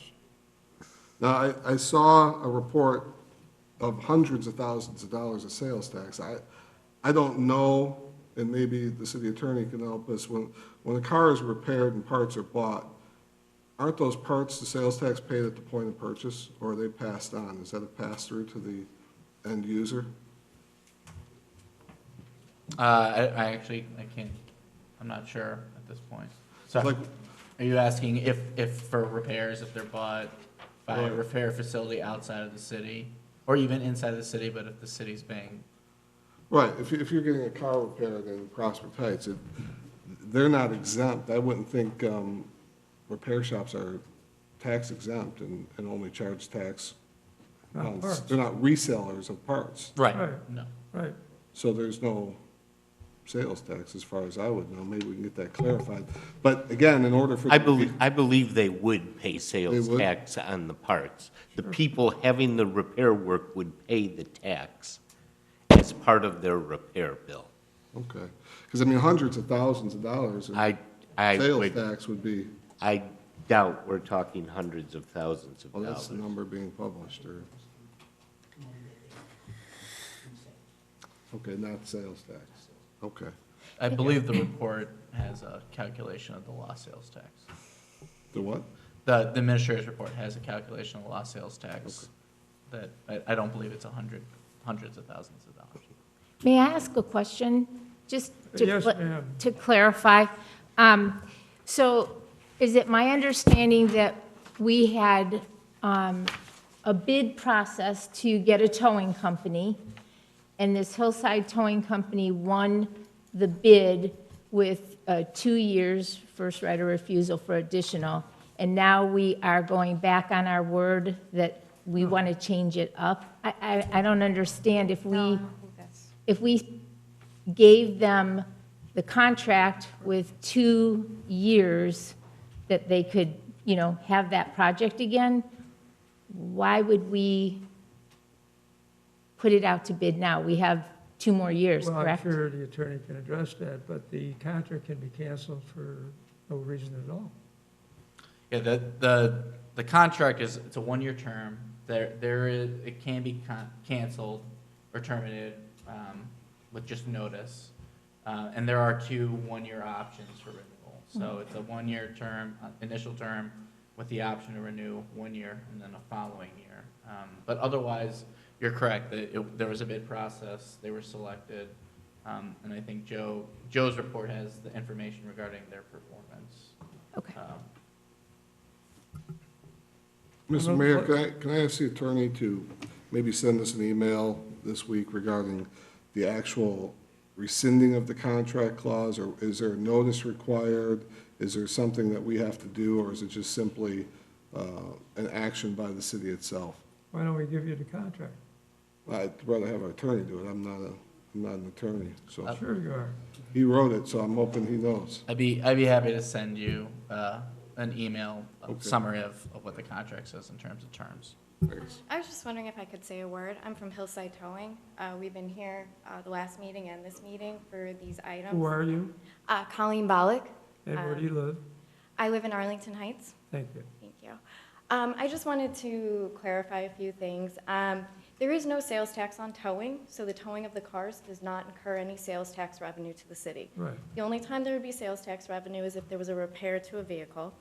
I can tell you from our experience that probably 90% of the cars we tow in are total losses that end up going to salvage yards, or the remaining cars go to other body shops through the insurance companies.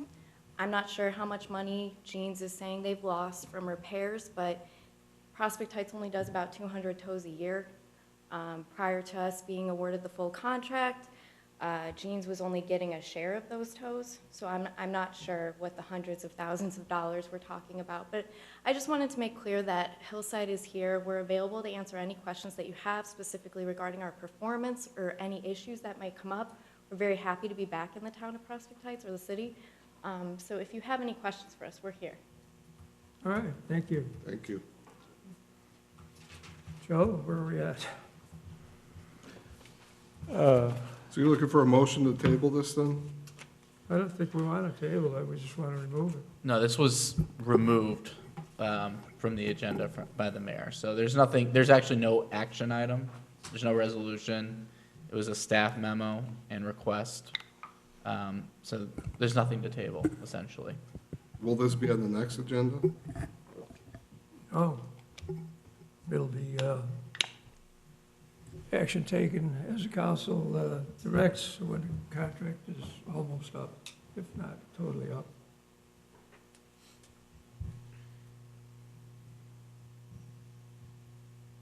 Are you driving at something that I'm missing here? No, I'm just, no, we don't want to be, It seems rather simple to me. what's simple? Well, what we're talking about. I'm just, I mean, because this is the second time this has come back on our agenda with notes saying what Right. we are I saying didn't to do. see, I didn't like the idea there's going to be an argument over a contract that's in effect. Okay. So I mean, but it is in effect for not just, it's in effect for 3 years.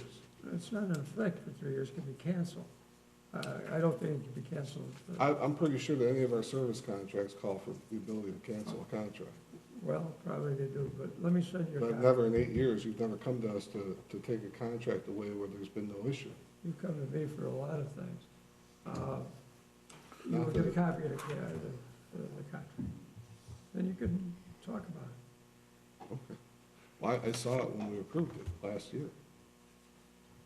So we're going to show it to you again, you had questions, Okay. right? mean, I don't have any why? questions, I mean, I'm very familiar with it. I mean, there's All a right, then we won't one-year send it. contract with 2 one-year extensions, it's pretty clear. There was a caveat that said if they didn't provide the service that they were supposed to, I read that based on a recommendation from staff, that we have the ability to make that change. The recommendation was asked whether or not we should stay or go, it was given to say that it's fine, I just don't know where you're going with this. I That's what I'm told trying you to figure out. already, I'm concerned about sales tax not coming to the city of Prospect Heights. Can you do me a favor? Can you, if you're concerned, can you issue something, a formal, on letterhead from Prospect Heights saying what sales tax you believe we've lost? I don't think we can do that by law. No, I didn't say, don't look at Joe. I didn't say what Joe says. I said what Joe's the you think. administrator. I can't either. I'm also. But you're making a statement that you have no information to back up. You're saying we're losing sales tax, but you can't get me something that says what we lost. If, that's illogical. If a I car- agree. I agree. That's why I'm car's saying this. repaired and a part is bought, it generates sales tax, as our finance director told you. We're not getting our share of the sales tax from them, because it goes to Arlington Heights. How much is that? Well, I don't know. Okay. What's the difference? Is $1 too much or too little? To break a contract with somebody who's doing what they're supposed to be doing? I think there's a big difference. I think we're spending a lot of time on something that is a non-issue.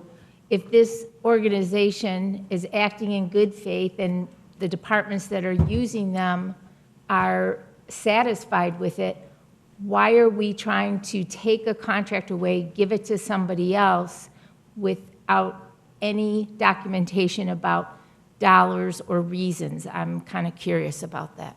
We're not at that point. Well, let's move on, please. So is this going to be tabled for the next meeting then, or? It's not tabled, it was taken off. It was removed from the agenda by the mayor, so it's not an issue to deal with today at all. Oh, it's on our agenda. I mean, let's It's stop it's putting been things- removed from the I agenda. know, but let's not, it has not been removed from the agenda. If it's on our It's- agenda, it's it's removed. actionable. So let's, It's not actionable. it is absolutely. Not legally, it's not. No, it says removed item. It says the mayor can't remove something from the agenda that's printed. So let's just leave this off if we're not going to do anything with it. Put it on if we are. That's a good idea. We're taking it off. Yeah, I think we can move, I think, I will send an email with contract terms, and then it's not gonna appear on any agenda moving forward. Item C is memo and resolution approving Addy subdivision, 303 South Parkway. And the petitioner, Scott DeGraff, is here tonight. May I first interject here? There was a typo in the resolution on the agenda. I inadvertently used the applicant's residence address instead of the address of the property. A revised resolution was left at the dais, just changing the address of the property to 307 South Parkway. This also received unanimous approval from the Plan Commission, and it's a clean up an old meets and bounds lot to create a single lot of record. So, thank you. Anything we need to do? Yes, approve the resolution creating the subdivision. Accept the Plan Commission recommendation, approve All it. right. Does Scott need to say anything? I'll make a motion that we approve the Plan Commission's recommendation and approve resolution R-1916. Second, please. Second. Roll call, please. Alderman Cameron, Aye. Alderman Quinn, Aye. Alderman Morgan Adams, Aye. Alderman Dolly, Aye. Alderman Ludwigson. Aye. I would like to thank Mayor Helmer and staff, and also the alderman. Thank you. Item B is staff memo and ordinance annexing to the city of Prospect Heights, approximately 1.46 acres located at 3020 Milwaukee Avenue in Prospect Heights. This is the location of Lutheran Church Charities, of which a portion is within the city of Prospect Heights and a portion is within unincorporated Cook County. And this basically would consolidate all of the church's properties into the city of Prospect Heights. Okay, very good, all right. This also is an item where it will require rezoning, and the Lutheran Church Charities has already applied for the appropriate zoning hearing, which will be coming up on June 27th. And all the proper notices for the annexation have been stated per state statute. Kevin? And this is just a first reading, so no action needs to be taken tonight. The second reading will be at the next city council meeting. All right, Tim, identify yourself, please. Tim Hitzner, President and CEO of Lutheran Church Charities. And we want to be Prospect Heights. We work with you guys, the police department, fire department, Nick, and we want our own property, Prospect Heights. Questions, please? Anyone? You're done. You say no? No question. All right? Thank you. Want to keep working with you guys. Thank you very much. Topics for workshop meeting. Item 12, A is commissions, committees, boards membership review, and also for consideration, the mayor is asking for consideration of term limits. All right, we'll add that on next time. It's not on the agenda this time, so. What else are we going to talk about? Let me take over on this for a moment. The commission, committee, board membership review was passed out at the last meeting. No one had any comments. As a matter of fact, Alderman Ludwigson, who said we need that, he had no comments either. However, in the meantime, we had action. The action is that the water committee resigned, and I think Treasurer Tibbetts had a great approach to it. The entire council should be doing that kind of work, not a committee that gets no support from the citizens that they can figure out. Not enough support, certainly. And so that's what I would propose on that particular issue. We might as well as delete the membership review committee. Delete, is that the right word, or remove? Because it really doesn't exist anymore. So any questions on that? No? Yes, ma'am. Somebody? No, I said no, no questions. Oh, I heard a hiccup. Anyone else? Alderman Ludwigson? So you suggest, which committee or commission are you talking about removing? I'm not removing any. The water, you said that the water committee quit. Right. Well, the chairman resigned. Chairman, and nobody's been going to his meetings anyway. Okay. So, I mean, what do you, I'm not sure what you're asking. Eliminate the commission. Okay. All right. No, I agree. There's probably two or three other bring 'em ones up. That's on why there. we're talking about it. Well, we got the streets committee, we got the appearance review committee. None of those have met in years. Yeah, if they have In years. members, they've long expired. Well, but, yeah, they don't meet either, so, I mean, I'm all in favor of only have open what we're using, and everything else should be closed by. You're right. Peter, I don't remember the review committee being on your list. Appearance review committee. The Appearance Review Committee actually falls under the building code. That's where their statute and requirements are, and it's a very limited use, and it typically would be at the discretion of the building official whether they meet. When we did look at that, those issues, there was only one member on the review committee, so not even enough for quorum. And the Plan Commission and Zoning Board of Appeals has been acting in that role when we come up. They look at the appearance, they look at the structures of any of the new houses. So from my staff position, I think it's being addressed by a standing committee already. They've looked at a couple projects. For example, the Bridge Church was one they looked at. They looked at the Connor project in the role of the appearance review per the statute. So we do have a mechanism in place where that appearance review could go away because it is, and then move those duties into the Plan Commission ZBA. It would be my recommendation. Thank you. The streets review, Peter, did we have that? The Streets and Flooding Committee, is not an active committee. The Finance Committee, it's not an active committee. Those were left off of the active list that was presented to the council at the last meeting. So those are just non-active committees. There was an economic development committee too, I think that was. Correct. There's an Economic Development Committee that the mayor had expressed, but, well, we have the Economic Redevelopment Committee that kind of, I think, took its place. The streets and flooding, Mark Salka has been waiting and waiting to make it active. 2 of his members quit. And the reason was he had nothing to act on. I told him not too long ago that the engineering study is being processed and we're doing, taking a strong look at Arlington countryside. This would be the time to reform that committee, and he agreed. So we are actively looking for 2 more members to make it a 3-person committee for the moment.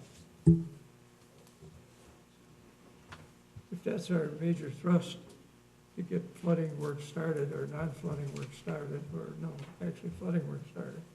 And then I think he's very active, and he would make something happen if he had to back up, especially from engineering. The only thing about these committees is for the most part, we require staff to go to them and monitor them, if you will. I know you went to the water committee. What other committees do you go to? The Natural Resource Committee. Natural Resource Committee. I know we have a creek committee. Those are active committees with either full or at least quorum possible, full rosters of people. Anytime we add a committee, we add work to staff. I just want to make, and we also need to follow up on minutes and whatnot. I'm not sure that we're doing, those are open meetings. They're required to have minutes. So just to have committees, I think we're better off having 2 or 3 strong committees than we are to have 5 or 6 or watered down committees that don't do what they're supposed to as far as minutes and keeping us compliant with that. So, I mean, I don't mind having special meetings. I'll have Mark come in here and he can do his, be part of a meeting that we have, a committee of the whole or a, whatever you'd want to call it, where we're all here. I can tell you, what's my favorite line?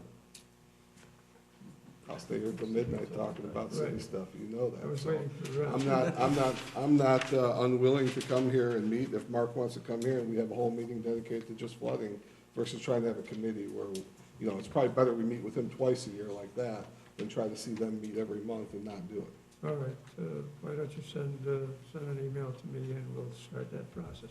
Okay. Liquor code review. We are looking to review the liquor code.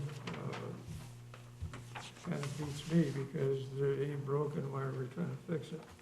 But Alderman Ludwigson has had a big push on this for years, and he's actually the creator of the current liquor commission, liquor licensing designations. Am I right about that? Almost, but I will, since you asked me, I will tell you.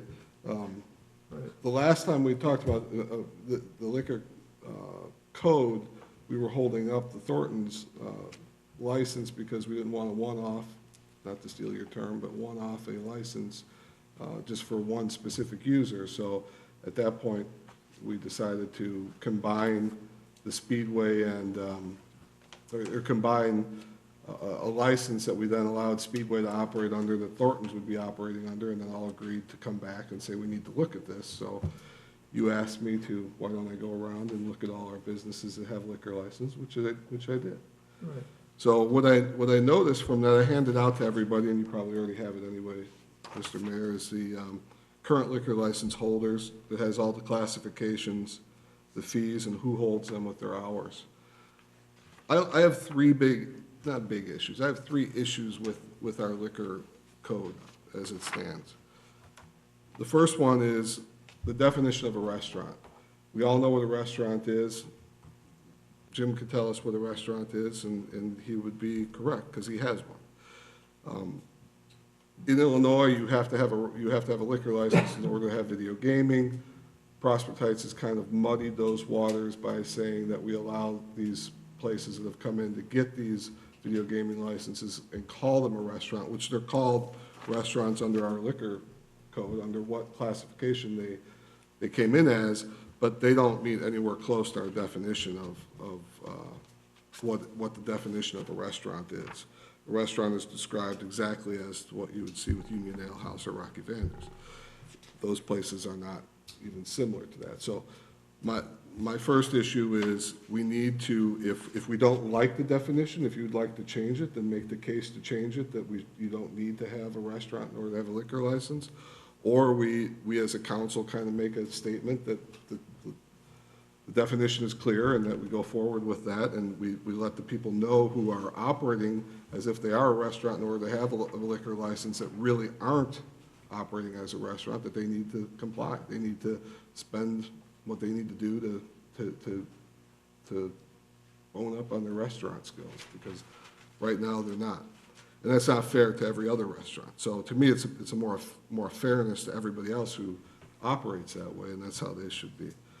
The second thing is the unused liquor licenses. It used to be, it was common practice, I always thought it was in the code, but it's not, that when a license is surrendered, like we had with the hotel that closed, when the license is surrendered, that license then, there's action taken at the council level to remove the number of licenses issued for that classification. It is not in our code, and it should be. We should not have outstanding licenses that are just sitting out there that somebody can come up and pay the fee, get their thumbprint, their fingerprints done, and get a license without there being a council action. The last item is the hours of use. I have no problem with the people that have the hours of use that use it, and one of which is Rocky Vander's, the other is Home, and the hotels. They all use it for their specific purposes. We have a bunch of licenses issued to people that are restaurants, and correctly listed as restaurants, but have licenses that go out to 3 a.m. And that just doesn't make any sense, because my fear of that is somebody comes in, they want to buy a place to, there's Arlington Heights, Mount Prospect, and Wheeling don't do 3 a.m. licenses, new ones, I don't believe. There's some grandfathered ones. 3 a.m. is kind of late. They should be very specific and used by the people that know what they're doing with them. And we should look at some of these other restaurants that are open till 3 according to their license and pair them back to more realistic times like midnight or so. I went to most of these locations here, and even the hours on their door, some of them have 3 o'clock licenses and not even open past 10 o'clock 7 days a week. So my fear is having this license out there that is available to be used that late and could turn into something that we wouldn't want to see without council action, and put them back to what they should be, 11, 12 o'clock, and prevent that possible misuse or transfer of a license to some use that we wouldn't want. So those are my 3 big items with the liquor code. Well, Dan and I have spent a lot of time talking about what a restaurant is, and you're right, there's really not much to talk about. Pretty simple. We only have 3 establishments in the city that aren't, probably could say that's not a restaurant. Starbucks a restaurant, for example, and they're mainly set up in the same manner. Sandwiches, one of them makes hot shrimp on a cold stove, something like that.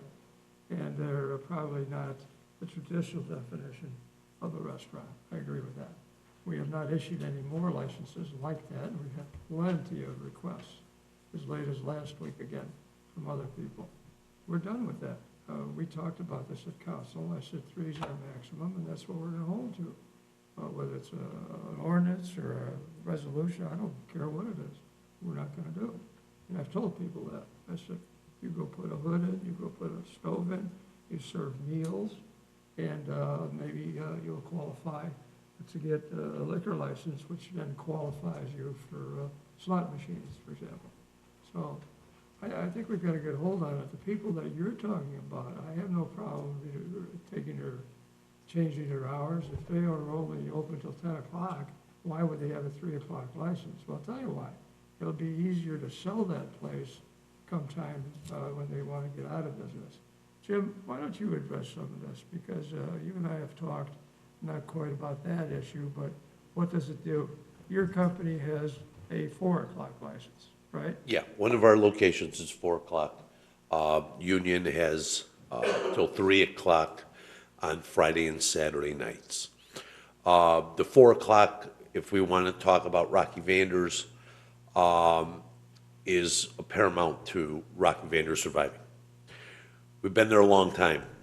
We have spent, I got to tell you, hundreds and hundreds of thousands of dollars to try to do 50% food, or 50% alcohol for dinner. Very hard. We get no resident, I have to tell you, we've been there for as long as we have. A lot of our business is not from the residents of Prospect Heights. Half of our business, and again, don't quote me on all these numbers, I'm sure if I went through it, most of our business is restaurant employees, hotel staffs from Wheeling, Al Gowers. That's where our food and our liquor business comes from. Union Ale House, different operation. We do good dinner, good lunch, but if I closed at 11 or 12 o'clock, I would lose softball teams. I don't want to cut you off. That's not the intention. And again, but I mean, the question, I don't know, I guess the question is, what happens if you close, like for me, I can just speak for myself. I don't know what would happen with the players. I don't know what would happen with those places, Bliss or whatever. Describing places that are already, I understand what they're doing. I have no problem with, we agree, I voted for, I think I was the one that brought the 4 o'clock license to the council. Yeah. Because they do such a good job in 2003. And I fully agree with that. My problem is, and hopefully you can recognize this, is when you're just a one-off, to use that term, guy has a restaurant that's selling things and he closes at 9 o'clock, and someone comes around and says, oh, you got a 3 a.m. license? Right. I got this, following I want to bring here, and I don't want to see that transfer happening right now. There's nothing stopping that from happening. That's something, that we wouldn't know that, because, I'm sorry. So just applying for a liquor license, we immediately assume that we'd have to come, fill out an application, meet with the mayor, and come in front of a board. So that's something that maybe you shouldn't really put out there that much, because we didn't know until you just said it. I mean, did you? I did not know that would be that easy. No, those are two different things. One is when we open a license, it stays open until it's closed. Just because, let's say, any restaurant in town closed and they had a liquor license, their license doesn't go away. It's still Them as the available. operator goes away, but on the books here is a license that if somebody came in and applied for, they could get. So it's a lower barrier of entry for them. They can just come in and apply it and get it. I'm talking about when somebody leaves, that we remove that. Like, if you were to leave, you said, we're done, nobody's gonna, we would not leave open, I would hope not, a 4 o'clock license, so that anybody that walked in here could say, you've got one open, I'm applying, I qualify, I want it. So my point is that we close these licenses when they're not in use. Right now, we have one that's open, so somebody doesn't come in and grab a 3 a.m. license. Because, I mean, you're in the business, you go west of here, north of here, there's not a lot of 3 o'clock places anymore. So, I mean, that's a very, probably sought after hours. Yes. Especially if you're an established place that's gonna bring your own people there anyway. I mean, it's not a good thing for the town. As far as people that use it, like you guys do, I have no problem with that. That's how it should be. Should you be able to sell it to somebody else down afterwards? Yeah, absolutely. You're selling it as what you're doing That's now. what it is, right. But to have a guy who, sells Tombstone pizzas, And then all of a sudden- and all of a sudden has a 3 o'clock license, that's very enticing to somebody to come in and say, I'll show you what to do. with Could be very, Without yeah. doubt. Without doubt. Yeah, I That's just, my yeah, it just, concern. and back to Mr. Hummer's question, I mean, I don't know, I guess I'm always speaking for the business that I know, or our business that we understand, that I know if Union Ale House or some business of that nature, 10 or 11 o'clock or 12 o'clock, yeah, I mean, I'm just telling you that, I'm just making it known that I've been in the business a long time, that if someone is operating like Sports Page, and I don't know if they're Prospect Heights or Arlington Heights, but just, they're Arlington. But just an example, someone went in there and cut them at 12 o'clock, they're gonna lose everyone from 10 o'clock. It's gonna get a lot more difficult in this economy. Because, well, none of that, if you're staying somewhere, or you're in, just a perfect example, if you're playing softball, game ends at 8:30, 9 o'clock. It's a Friday or a Thursday. I'm not going to Union Ale House if they're gonna close at 11 o'clock. We just got there at 9:30. You get a lot of that, like, our fortunate part, like with us at Rocky Vanders. A lot of the places up and down Milwaukee Avenue close by 12. Well, no, most people that are leaving, Bob Chin's employees, Tuscany's, so on and so forth, they're not gonna go somewhere that they know, I just got off work, and in an hour, it's last call and I gotta go. And they keep moving down you keep moving to where you're gonna go. If I get off at 10:30 and I know you're gonna close at 12, I gotta tell you something, I'm not meeting you there. We're gonna meet somewhere else. And if it takes away from business in town, it's gonna hurt people, it's gonna hurt in the whole scheme of things. But I can only speak for our businesses. Again, if there's a taco stand that's selling, got at 3 o'clock in the morning, if you're Monica, and I'm not knocking Monica's, I love the place, but if you're there and you close at 10 o'clock at night, maybe 3 o'clock doesn't work. I mean, I don't know, you know what I mean? But if you're using it, I think you should be using it. That's for sure. Keep, Keep it. right, don't cut it back. Well, I mean, yeah, for me, you cut it back, you hurt me. You know what I mean? But the other businesses already close at 10 o'clock. I agree with that. if Subways- I think everyone should be judged upon their license on how they run their businesses. You know, unfortunately, it's just like so your driver's license, you get 3 tickets, you get suspended. You know, we've been at Rockies for 28 years, Chief Zalaki could even contest to it, especially lately, we've had not a lot of problems at all. And the problems that we have are problems that people that we are not letting in and not throwing out, you know, so. I think not allowed. That's not allowed exactly in. why you guys have a 4 o'clock. You guys Yeah. are responsible owners, and I just don't don't want- want I think, you know, to somebody. be honest with you, with liquor license, I think a lot of owners, I'm just saying in general, not only Prospect Heights, across the board, should be judged on the way they run their business. If they have places that are endangering either police officers or customers, goes to tell you, should they even be in that business in the first place? I appreciate you guys' time. Thank you very much for listening to us. And we'll be at the next workshop, and if there's anything we can contribute, please, I mean, we're there. I mean, It's our livelihoods. yeah, we're there, it's important to us. So if there's anything we can add, we would, or participate in, I'm all ears. I have no problem, because I don't want to leave Prospect Heights. I don't want to, you know, I'm getting old. We're getting old. You know, I've been doing this since I've been 21 years old. I'm getting old. So I'm not one for change and moves. You know, I just want to take this thing slow. So if there's anything we can help with, let us know. We're all ears. Good. Thank you. Thank you for your time. Thank you so much. Can I just ask a question? So I understand that no decisions will be made tonight, but what I'm hearing you say is establishments such as ours that are abiding by the rules and effectively managing our hours and everything else, is it necessary for us to continue to come to these workshops?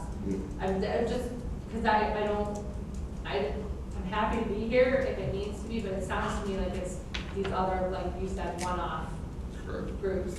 And Right. And it's not that what they do, most of these people, I mean, most of these restaurants are good places. There's nothing wrong with them. My fear is somebody walks in and says, oh, you get at 3 o'clock, I'm allowed to transfer that under our code. And they do that, and they say, I'm bringing my clientele from XYZ city over here, because they'll follow me over here, and we're stuck. You know, instead of saying, well, who are you? You know, what do you do? They wouldn't want to walk into a place that has a 12 o'clock license because they close at 10 o'clock almost all the time anyway, and they're really a restaurant. That's what I'm trying, that's what we need to address. It hasn't been a problem yet, but, you know, I'm always. So as far as we're concerned, established restaurants, hotel, the liquor license that we have should remain? Correct. I don't see any change for like a Rockies or a House of Music, people that we specifically, or a hotel that we specifically issue them for that purpose. My concern is somebody coming in and grabbing up one of these ones that are being used that really don't need to be that late. Mr. Mayor? Yes, please. Thank you. And just so you know, we had discussed changing the liquor code about 1.5 years ago, and we had done a draft ordinance, and the way it was structured, and it may not be the same way this go around, but we had structured it so that the licenses, the folks who had the late hour licenses still had the late hour licenses. It was really a restructuring of like combining A and C classes, but the people, and then creating a new late hour license as an add-on. But everyone who had late hours now still had their late hour license. So, and that was 1.5 years ago. So there was no intent to change it. It was really addressing what Pat brought up in terms of maintaining control over the license when once they expire, that sort of thing. I have a question. I just think what we were told was very vague, and so I don't think we were quite sure what was happening today, so. Well, there's nothing yet, it's just discussion. We'll Yeah. probably do this 2 or 3 more times before we come to a, you know, any kind of final decision to make a change to it, so. There's a distinction and ma'am. clarification that I want to ask about, because what I'm hearing is, and I agree that everybody who has the late-hour licenses should keep them, and nobody, I don't think there is an intent to change that. My concern is, Pat, are you suggesting that if any of the establishments want to sell their business, that license should not be able to be transferred or applied for by the new business? I mean, No. when you're talking about extinguishing licenses, and I have some concerns about that. I'm talking about extinguishing licenses that aren't being used. We have an open license right now that nobody is paying for and nobody has, but is out there to be issued. When somebody wants a liquor license, we issue it and we create it, like we did with Thornton's. We don't just issue them like they're city stickers for cars, where there's a box of them and we hand them out. We create an ordinance that creates that specific license. So once it's out there, it's out there. And it happens to be Thornton's, it's just by coincidence, because they're the ones that asked for it. But if Thornton's was to close, the license we issued to them stays out there and available to anybody who comes in to apply to get it. The safety net we used to do, the old, years ago, not even that, 8 years ago, was when a license would expire or somebody would move out and there wasn't a transfer to be done, we would remove the number of C1 or B1 or C2 licenses and lower the number from 8 available to 7, because there's only 7 people using them. So if somebody came back and wanted to do that, we would then increase the number of licenses after the council decides, yeah, this person or this business is what we want, we would increase it back to 8 and issue that license. So you're not suggesting that someone who, let's say, has a 3 a.m. license and wants, but maybe doesn't use it all the way to 3 a.m., but wants to sell their business to somebody who can use a 3 a.m. license, that would be a problem with that? Well, I would have a problem if somebody's marketing a 3 a.m. license to somebody else, and what they're really doing is they're a sushi shop right now that has a liquor license, and they're open till 10 o'clock, or 9 o'clock, as in our town, and then turn around and say, wow, I could, as this kind of location, I'm worth this, but I could sell this 3 a.m. license, because nobody's got them in the northwest suburbs, to some kind of place we wouldn't want. So why not, going forward at the next license renewal, say, hey, you're open till 10 o'clock, that's fine. Maybe they don't need to spend $2,000 for a license to be open to 10 o'clock, just doing beer and wine. Maybe if there's some benefit to them to not do that. But then when they go to sell their license, they're selling, or not sell, but move or sell their business, they're selling their establishment as a 10 o'clock or 11 o'clock, whatever license they have. I'm not suggesting we have a good example. Walgreens has a license to sell till 2 a.m. They close at 10 o'clock. Does that make any sense? Now, I'm not worried somebody's going to buy Walgreens and open some, crazy joint there, some. But you're not suggesting that any of these people, such as Walgreens, let's say Walgreens wants to be open 24 hours, or they have times during the year that they do that, they wouldn't be able to use their 2 a.m. license. I mean, you're not suggesting that those people who have these later licenses that have any restrictions on them. I'm suggesting if you're not using it, don't leave it open till 3 a.m. Let's not have 3 a.m. licenses to everybody who applies. Until we created this video gaming cafe thing, we only had 3 o'clock licenses. That's all we had. We didn't have any earlier hours. I'm suggesting we create an earlier hour license for the restaurants that are truly just restaurants and aren't nightclubs or places that people go after hours, but still operate as a restaurant. But you're not suggesting that the people who have late-hour licenses lose those late hours, is that correct? Well, I'll ask you this. Should Lola's have a license till 3 a.m.? Why is that our decision? I mean, if she wants to stay open till 3 a.m. It is our decision. Why doesn't she stay open till 4? Who are you to say that? Maybe she wants to be open.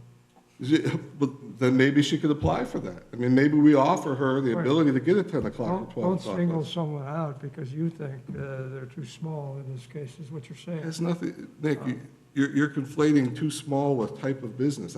My suggestion is that if you're a 3 o'clock license holder, you need to have the ability to manage people like Rockies does. That is not something you just decide that you're going to do. You really have to know what you're doing, and they're very good at it. So I'm just suggesting if you're a regular restaurant, why do we issue 3 o'clock licenses to a place that's open till 11 o'clock? Well, that's an interesting question. You go back to Walgreens, they got a 2 o'clock license because they were open 24 hours. That's how they got their license. Mhm. Check it out. So then they decided to go back because the business wasn't there to sustain an overnight operation. And they have their 3 o'clock license. Maybe they'll want to go back. 2 o'clock license, maybe they want to go back. Now we're talking about a package place, so I mean, we're talking apples and oranges. I'm not. Well, yeah, that is. So I'm talking about restaurants. I'm talking about places that could change the type of atmosphere, I want to make sure I use the right word, that they operate under or that they do. There's no reason we need to just let people be open till 3 o'clock in town. We have 2 that are open till 4, 1, maybe 2 that are open beyond that, not beyond, but up until that actually will use their 3 o'clock license. Other than that, I drove around, these places are all closing at 9, 10 o'clock. You know, even our packaged liquor stores that we were worried about not having enough hours for, like Thornton's, they all close early. None of them are open late. So, I mean, let's not give the incentive to somebody to come in and get one of these 3 o'clock licenses. That's do you have that concern or no? I don't. You don't? Because we vet the business to begin with. You what? We vet the business to begin with. We don't vet it on the license they're looking for. Right, but I'm sure if every license holder we had till 3 o'clock stayed open till 3 o'clock and operated like that, we would have a different situation with our police department. They would not be able to handle that additional use.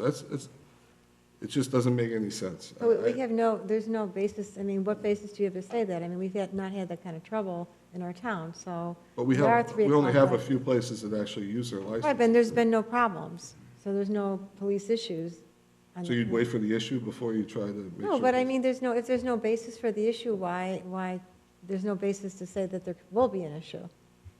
It's called being proactive. I mean, But proactive for what? I mean, other towns, I mean, I would do a little research on what other towns around us, and nobody's got 3 o'clock licenses. Nobody. We're the only one. Right now, is it a problem? I don't know that. Did you check Wheeler? Yeah, no, they don't issue new 3 o'clock licenses. Well, they had them, I know that. Yeah, I'm sure they did. Years. County used to have 4 o'clock, 5 o'clock licenses, not anymore. Let's not put us in that place. That's my only, you don't operate something and say until something happens, then we're gonna do something. That doesn't make any sense to me. I say we address it and do what people are asking us that they're doing now. They're open till 10, 11 o'clock. Let's have 11 o'clock licenses for those kind of I places. disagree with that, because let's say we have a restaurant that's open till 11 o'clock, but they are selling it, they want to sell their restaurant. If their license is only until 10, 11 o'clock, their ability to sell is totally restricted, and you've just made it very difficult for them to sell. There's no value in that license. So for another place to come in who maybe wants to be open until 12 or 1 o'clock. So it's just a problem. They can come to us if they want to do that. I mean, right now, any restaurant now that's open till 3 o'clock can sell their business, and anybody can come in and buy that business, if it's a license transfer, and operate till 3 a.m. I don't see how you don't see that's a problem. It's not, why would it be, especially if it's a place like Rocky Vander's I'm not saying you would ever sell your business, but if, God forbid, you wanted to sell your business, you would want them to have, whoever you're selling to have a 4 o'clock license. Correct. I would Right. too. I don't, maybe I'm not being clear here. I agree. He should be able to sell his business as a 4 o'clock. Jimmy should be able to sell his for whatever his is at now. What I'm saying is we have a bunch of places that have the potential that somebody could come in and buy it for that purpose and operate like that. I just don't think that's right. Well, couldn't we require more, we could require the council to approve the new owner or the new place, the new New owner has to establishment? be approved no matter what. Right. I mean, So- that has to be done anyway. Well, if I may, that goes to one of the points Pat made. In a lot of communities where you have specific number of licenses per class, as Pat said, they pass an ordinance creating an additional license, but once that licensee stops operating, if it's the owner of a restaurant, you have the reduction. You have an ordinance reducing the number. And so the way for the council to control who gets licenses, not only do they have to pass the requirements for the liquor license, generally background checks, that sort of thing, you also have that control at the ordinance level, where you say, we have 5 A1s in this town, and one business is closing, we're gonna drop it down to 4, and then if somebody wants to come in and get a new license, we'll increase it again. But generally, as you pointed out, if it's somebody buying a business, as long as they pass the background checks for the license and meet all the other requirements, generally, we don't go through that effort. We don't drop it down and immediately raise it back up again. All right, we had a discussion for the first go-around. I think it's a good discussion. And especially thank the Sellis brothers, and you're great. You got 4 kids running around at home, and you're here listening to this stuff. But it's for your business, and that's a good reason it's important. What is your license now? 2 o'clock. 2 o'clock. That's all you want? Yeah, I mean, occasionally we need the 4 and we ask for a one-time Right. approval for it when it's needed, but almost never after 2. 3, We have 3? Saturday and Well, Sunday. we don't stay open until 3. But, I mean, you're. Because all my people go to his place. It makes sense. Make sure they show back up. Yeah. We drive them home. Yeah. We don't. All right, let's move on for the rest of us who don't want to stay till 12 o'clock. Economic redevelopment. Pat, are you, thank you, guys. Pat, are you out there? Okay, you're in charge? All right, so what we did, we had that first meeting. We've talked since. We identified 7 or 8, and I sent them all out to each one of you, 7 or 8 potential customers that want to sell their restaurant. They don't want us to buy them. They don't want us to fund them. They just came to us with how they do it from the standpoint of planning and zoning. And that's worked out pretty well. First of all, we always talk about what we've already accomplished. That's the living center. What is it called now? It has a different name. Aspire. What is it? Aspire Assisted Living Facility. It used to be Grandbrier. It used to be Grandbrier, all right. And they're doing well, and I'm pleased that we were all part of that. So that's Grandbrier, and I show that because I want to have people see that we are moving along. Go ahead with that slide for life storage. Great operation, beautiful looking building, a lot of comments with windows and everything else. And so that happened and is doing well. The next one we're working on and trying to finish by July. Is that right, Dan? The target is still the 1st of August. 1st of August. Well, that's the end of July. So that's going up. So the perception with people coming in to talk to us is that we're really moving along and things are going well. So the 5 or 6 identities we had. This is Wolf and Camp McDonald. The owner is not desperately, that's the wrong word, anxious. He would like to redevelop that center. If you notice the front, he did a pretty decent job with the facade. But if you go back and you see that unit that says Doghouse on it, that's really what the rest of the strip center is. Odds and ends. Who's down there, Dan? You've been there more often than I. Well, we've got insurance, a Western Union, a couple small tax shop, a little computer, eBay type store in that far building. It's only about 50% occupied. Right, and the frontage is not done like this. Correct. It's old barnwood, I think, maybe. So he came to us and said, listen, we looked at this before. We came to the city when that lady was mayor, and she threw us out. She said, we're not interested. So hopefully, he said, I'll fund everything. I don't need any loans. I'd like to get this redeveloped. Maybe because it's across from the train station, it might lend itself to a 2nd floor or 3rd floor of rentals. Rentals are the only thing that are getting mortgages right now. And one of the reasons is that, we jumped too far a little bit, one of the reasons is that the train is just down the street. Well, down the street, it's right across, in the middle of the street. So that's a consideration. This one, what do we have up there? Deli for you? Okay, so they're anxious. What's the latest on Deli for you, Kev? So we have been negotiating with them. We tonight took action to indicate that the property adjacent was surplus, and they are looking to close hopefully by the end of the month on the plaza property. On the entire building? Correct. The entire strip center. So that's coming along, and I saw the architect's floor plan. They just sent it to me yesterday, and how the store interior is going to be laid out. And as soon as I can make bigger copies than my iPhone handles, I'll send it out to everybody else. Where are we at here? I got to put my glasses on. This is what I affectionately call Doc Rana's, the owner there. He's had it up for sale. He's had several offers. He's somewhat ambivalent because he thinks that it's worth a little more than he's being offered. But frankly, you could see that there's housing, apartment rather, on top of the building, and the shingles are falling off, and it's worn, too worn to try to rehabilitate. In my opinion, it has to come down and something new has to go up. So, and the same with Ollie with the vape shop next door.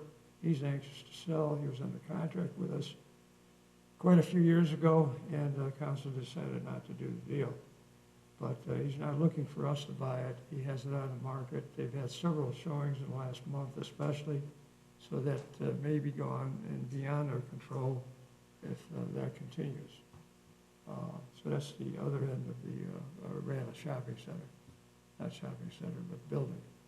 This is the vacant land from Manny Rafidia, who has met with Alderman Ludwigson, for example, and myself. You're looking down at Jimmy John's. Your target is right on your back, not ours, of course, it belongs to Arlington. And you're looking down at a piece of land that's been up for a very long time as an outlot. The intention that Manny has is to build a 55 and older type building, and he's asking for 70 units on that property with 3 floors. However, the meetings we had, one of the architects said, look, your numbers and density. The units are only going out right now, go over to LA Fitness, behind Mariano's on Palatine. You'll see they're about 850 square feet. You need density. You should really look into getting it up to 100 units. So we'll be working on that, and I'll tell you a little bit more in a few minutes. What's next? I believe that's it, sir.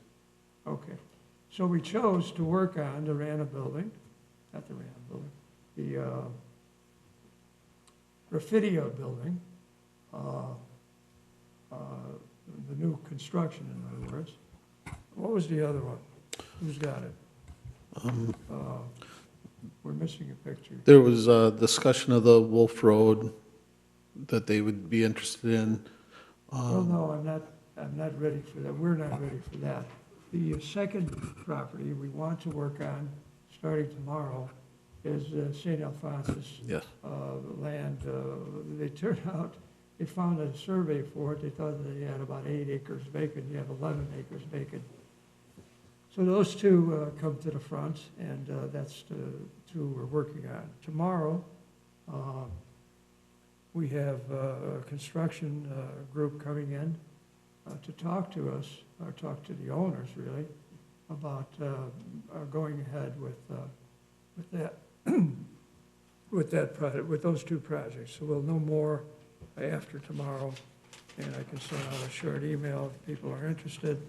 But there's some keen interest in building the 100 units, which may or may not qualify, and certainly key interest from the church.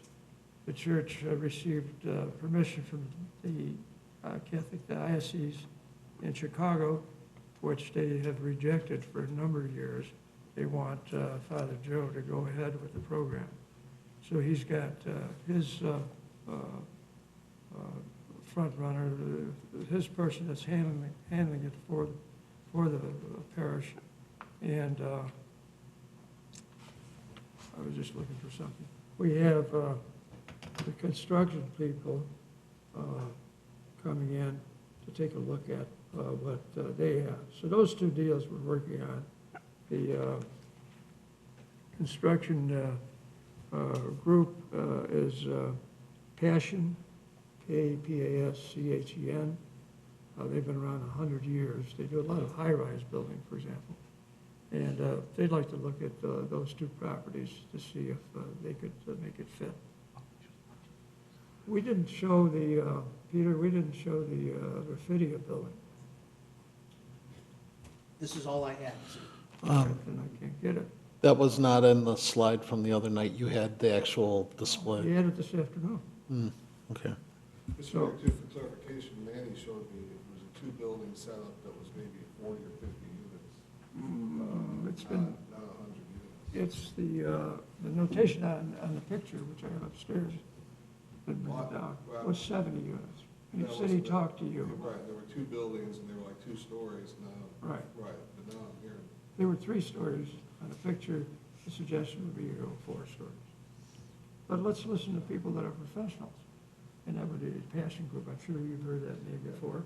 no, there's people that can build these buildings, you just gotta make sure it's right, you know, and I'll give you an example, what would fly with me all day long is do a copy of what's done at Rand and Euclid. All day, I don't know what that neighborhood's called, it's the Old Orchard, the new buildings at Old Orchard, if they look like that. Probably. I'm sorry. Where Old Orchard Golf Course is, and where the clubhouse is. Oh, yeah. There's it's probably a 4-unit, 5-unit. Yeah. Trapani built that. Trapani with, Hopefully that's what they have in mind. that's what? Hopefully that's what they have in mind to do. Yeah, that's where my mother bought a unit, and been there hundreds of times. Just don't go there anymore because my mother passed away. But my sister is there now. She loves it. It is a great, great place. That's what they have in mind, yes. I sent them there, they looked at it, everybody liked the idea. Creekside, it's called. Creekside, Yeah, yes. so that's what I have, and we'll know more as people come in. They're getting their own financing, they're not asking us for any concessions, and we'll keep moving. And we'll choose, if we can get something started, we'll choose the next 1 or 2 to work on. We've got a good group, bankers and, people that know the building business, and they've been good advisors to have. So that's that report. Any questions before we move on? I got a question. What, do you have any, Where are we? Okay. what, there you where, are. how about the east side? You know, there's a couple meetings that you said, there's no breakfast place here in the city of Prospect Heights because everybody has to go to different areas. What about the east side when there's so much, opportunity on the east side, where the old Burger King is, where the old Denny's is, where are we developing on that end, where there's a lot of traffic that goes in and out of there? Well, you know that the Holiday Inn is going up. When are they going to be ready, Dan? The Holiday Inn Express is on target to, they're targeting sometime in July for occupancy. One of the issues right now is that there's disagreement on a cross-access easement. We've been working with the owners of the vacant Hardee's. It's been in my reports. The Burger King that you're talking about. Okay, and they're trying to work out the deal on a cross-access easement and some signage to make that property more accessible. Currently, you can only access it if you're heading south on River Road, basically. So that it's very limited on access. So we're trying to orchestrate, get together in an understanding of the rights of the vacant restaurant to get access, and if they do get that, then it looks like we do have someone in the wings that's willing to buy it. So we're working on that. The hotel has been working, so that'll get those units back online. Then some of the other items, you know, we're working with the owner of Pewaukee Plaza and trying to bring different folks to them. And right now, it's kind of hit or miss on who's looking for those spaces. So, but I do talk with them regularly. The mayor talks with the ownership of the mall regularly, so we're working on things. It's just waiting to get some land situations cleared up. Just to update, again, we've talked about it before, Mr. Patel, who was the owner of the Comfort Inn, is that what it was called? Yes. Comfort Inn, and sold to the Holiday Inn, executed a cross easement agreement. And we thought that that's all we needed. However, Dan, what is the point? The owners of the hotel, because that cross-access easement agreement was never recorded with the county and never was recorded to the property, so during the due diligence, the new owners don't believe that that was a legally executed cross-access easement, and they're denying its existence. So we're trying, you know, we've got paperwork that shows that it was signed, it just was never recorded. So we're trying to work out to make sure that it gets properly executed. Kevin, I've suggested to Dan on a couple of occasions to ask those people what they want. What is it they're looking for? Maybe we can just do it. Well, I know we, one party asked Dan to sign an affidavit that was a little overbroad, frankly, in terms of what they were asking him to swear to. I mean, we're happy to work with them to provide whatever documentation they need to prove that, at least that the transaction took place. It's whether or not the other party is willing to accept that. Well, but have them write what they want, you know, put it in writing, and then say, hey, this is what they need, this is what you have to give, whoever the parties are. It's not much of a party right now. No, it's not. The principals for the hotel are getting back from India. They've been there for 3 weeks. They get back tomorrow. So I've got I was in contact with the general partner today. He said that he would have us get together. We are tentatively going to be slating a meeting for next week to do just that, sir. That just all came about at 4 o'clock this afternoon. You know, it's squeaky wheel theory. Also, the Hilton has been, look back, I want to see her. The Hilton has been, I know, they were kind enough to move back. The Hilton has been totally remodeled on the inside, really looks great. Comfort Suites, is that what we have next door? Crown Plaza, I was close, one door away, is also doing a complete renovation of their hotel. So there's a lot of work going on. I don't like to call it the east side, but that's where it's located, so. I would like to get something in the old Denny's, because, you know, like you said, you wanted a cafe in Prospect Heights, let's get one in there. You know, because it'll be a good opportunity for, you know, people that are coming from the Hilton, you know, or any of the hotels, you know, it's a sit-down restaurant. You know, if they don't want to go to the hotel, they can sit down. We got, who was in last, Dan, when Burger King went out? Hardee's. You just said it, yeah. Hardee's did a nice job, renovated, cleaned, et cetera, but nobody came because it was hard to access that, so. Well, look at Denny's. Denny's, it's easy access, either way. Denny's won't come back. Well, then what, we can get another place in there. Well, that's what we do here, yes, and you're welcome to help. Can I just say something? I know that's not my part of town, but I think my concern for how blighted that stretch is, because I think the hotels are great, but a lot of people are passing that Milwaukee corridor, going past that mall area, and it's very blighted, and I think it gives a horrific impression of what Prospect Heights is, because even though there are other neighborhoods in the community that are pretty vibrant, that's not a good illustration. So people coming from the airport or coming to the hotels in that area, what they're seeing is not great. And so some kind of development there would be very positive for the entire, community. Well, the Pabcor company owns the shopping center. Correct. And Gus and his son-in-law, who's the big guy? Ted Art. Ted Arvanitis. They do a great job taking care of their people in there. I asked them to repave, I asked them to change the sign. We even offered them, I think it was $800,000 of kind of like TIF money to do something. They don't want to do anything, they're happy. They're about 91% occupied, and they're all small stores, as Dan said earlier. It's a hard place to try to do anything.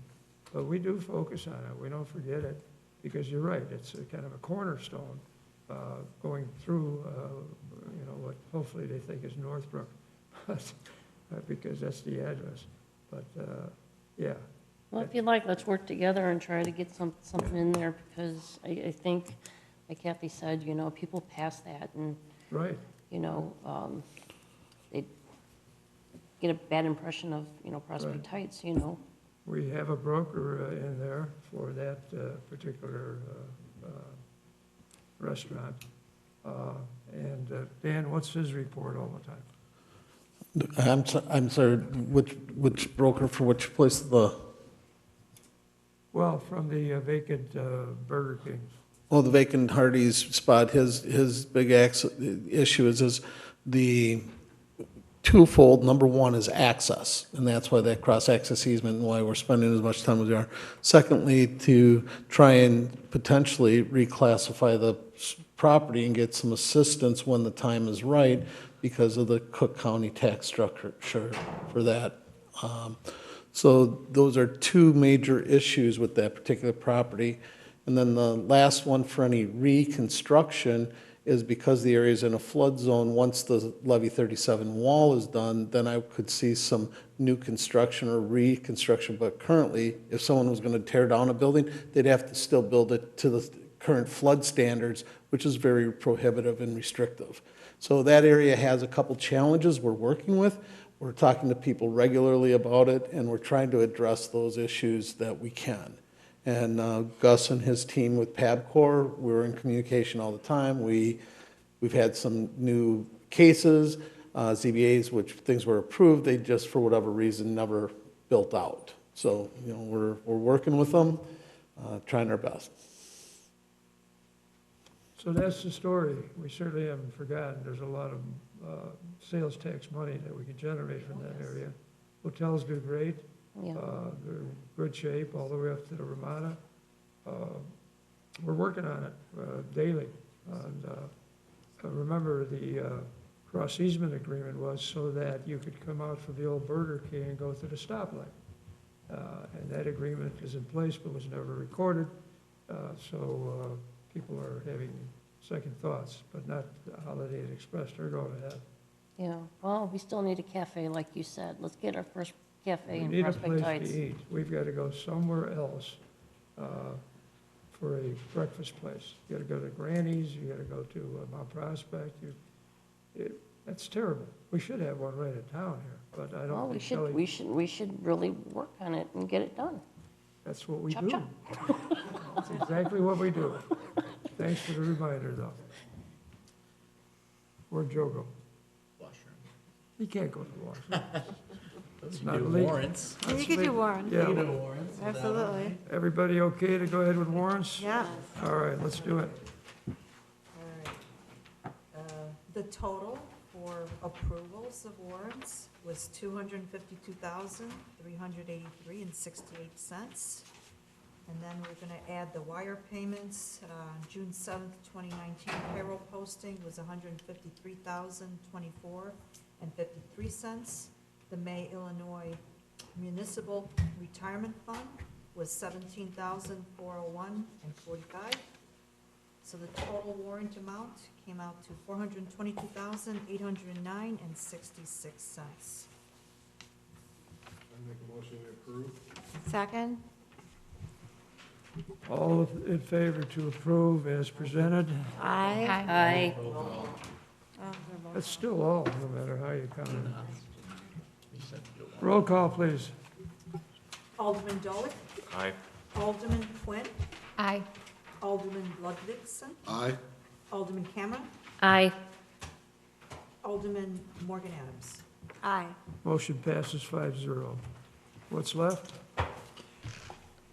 Request for executive session, All right, what's the purpose? litigation and collective bargaining.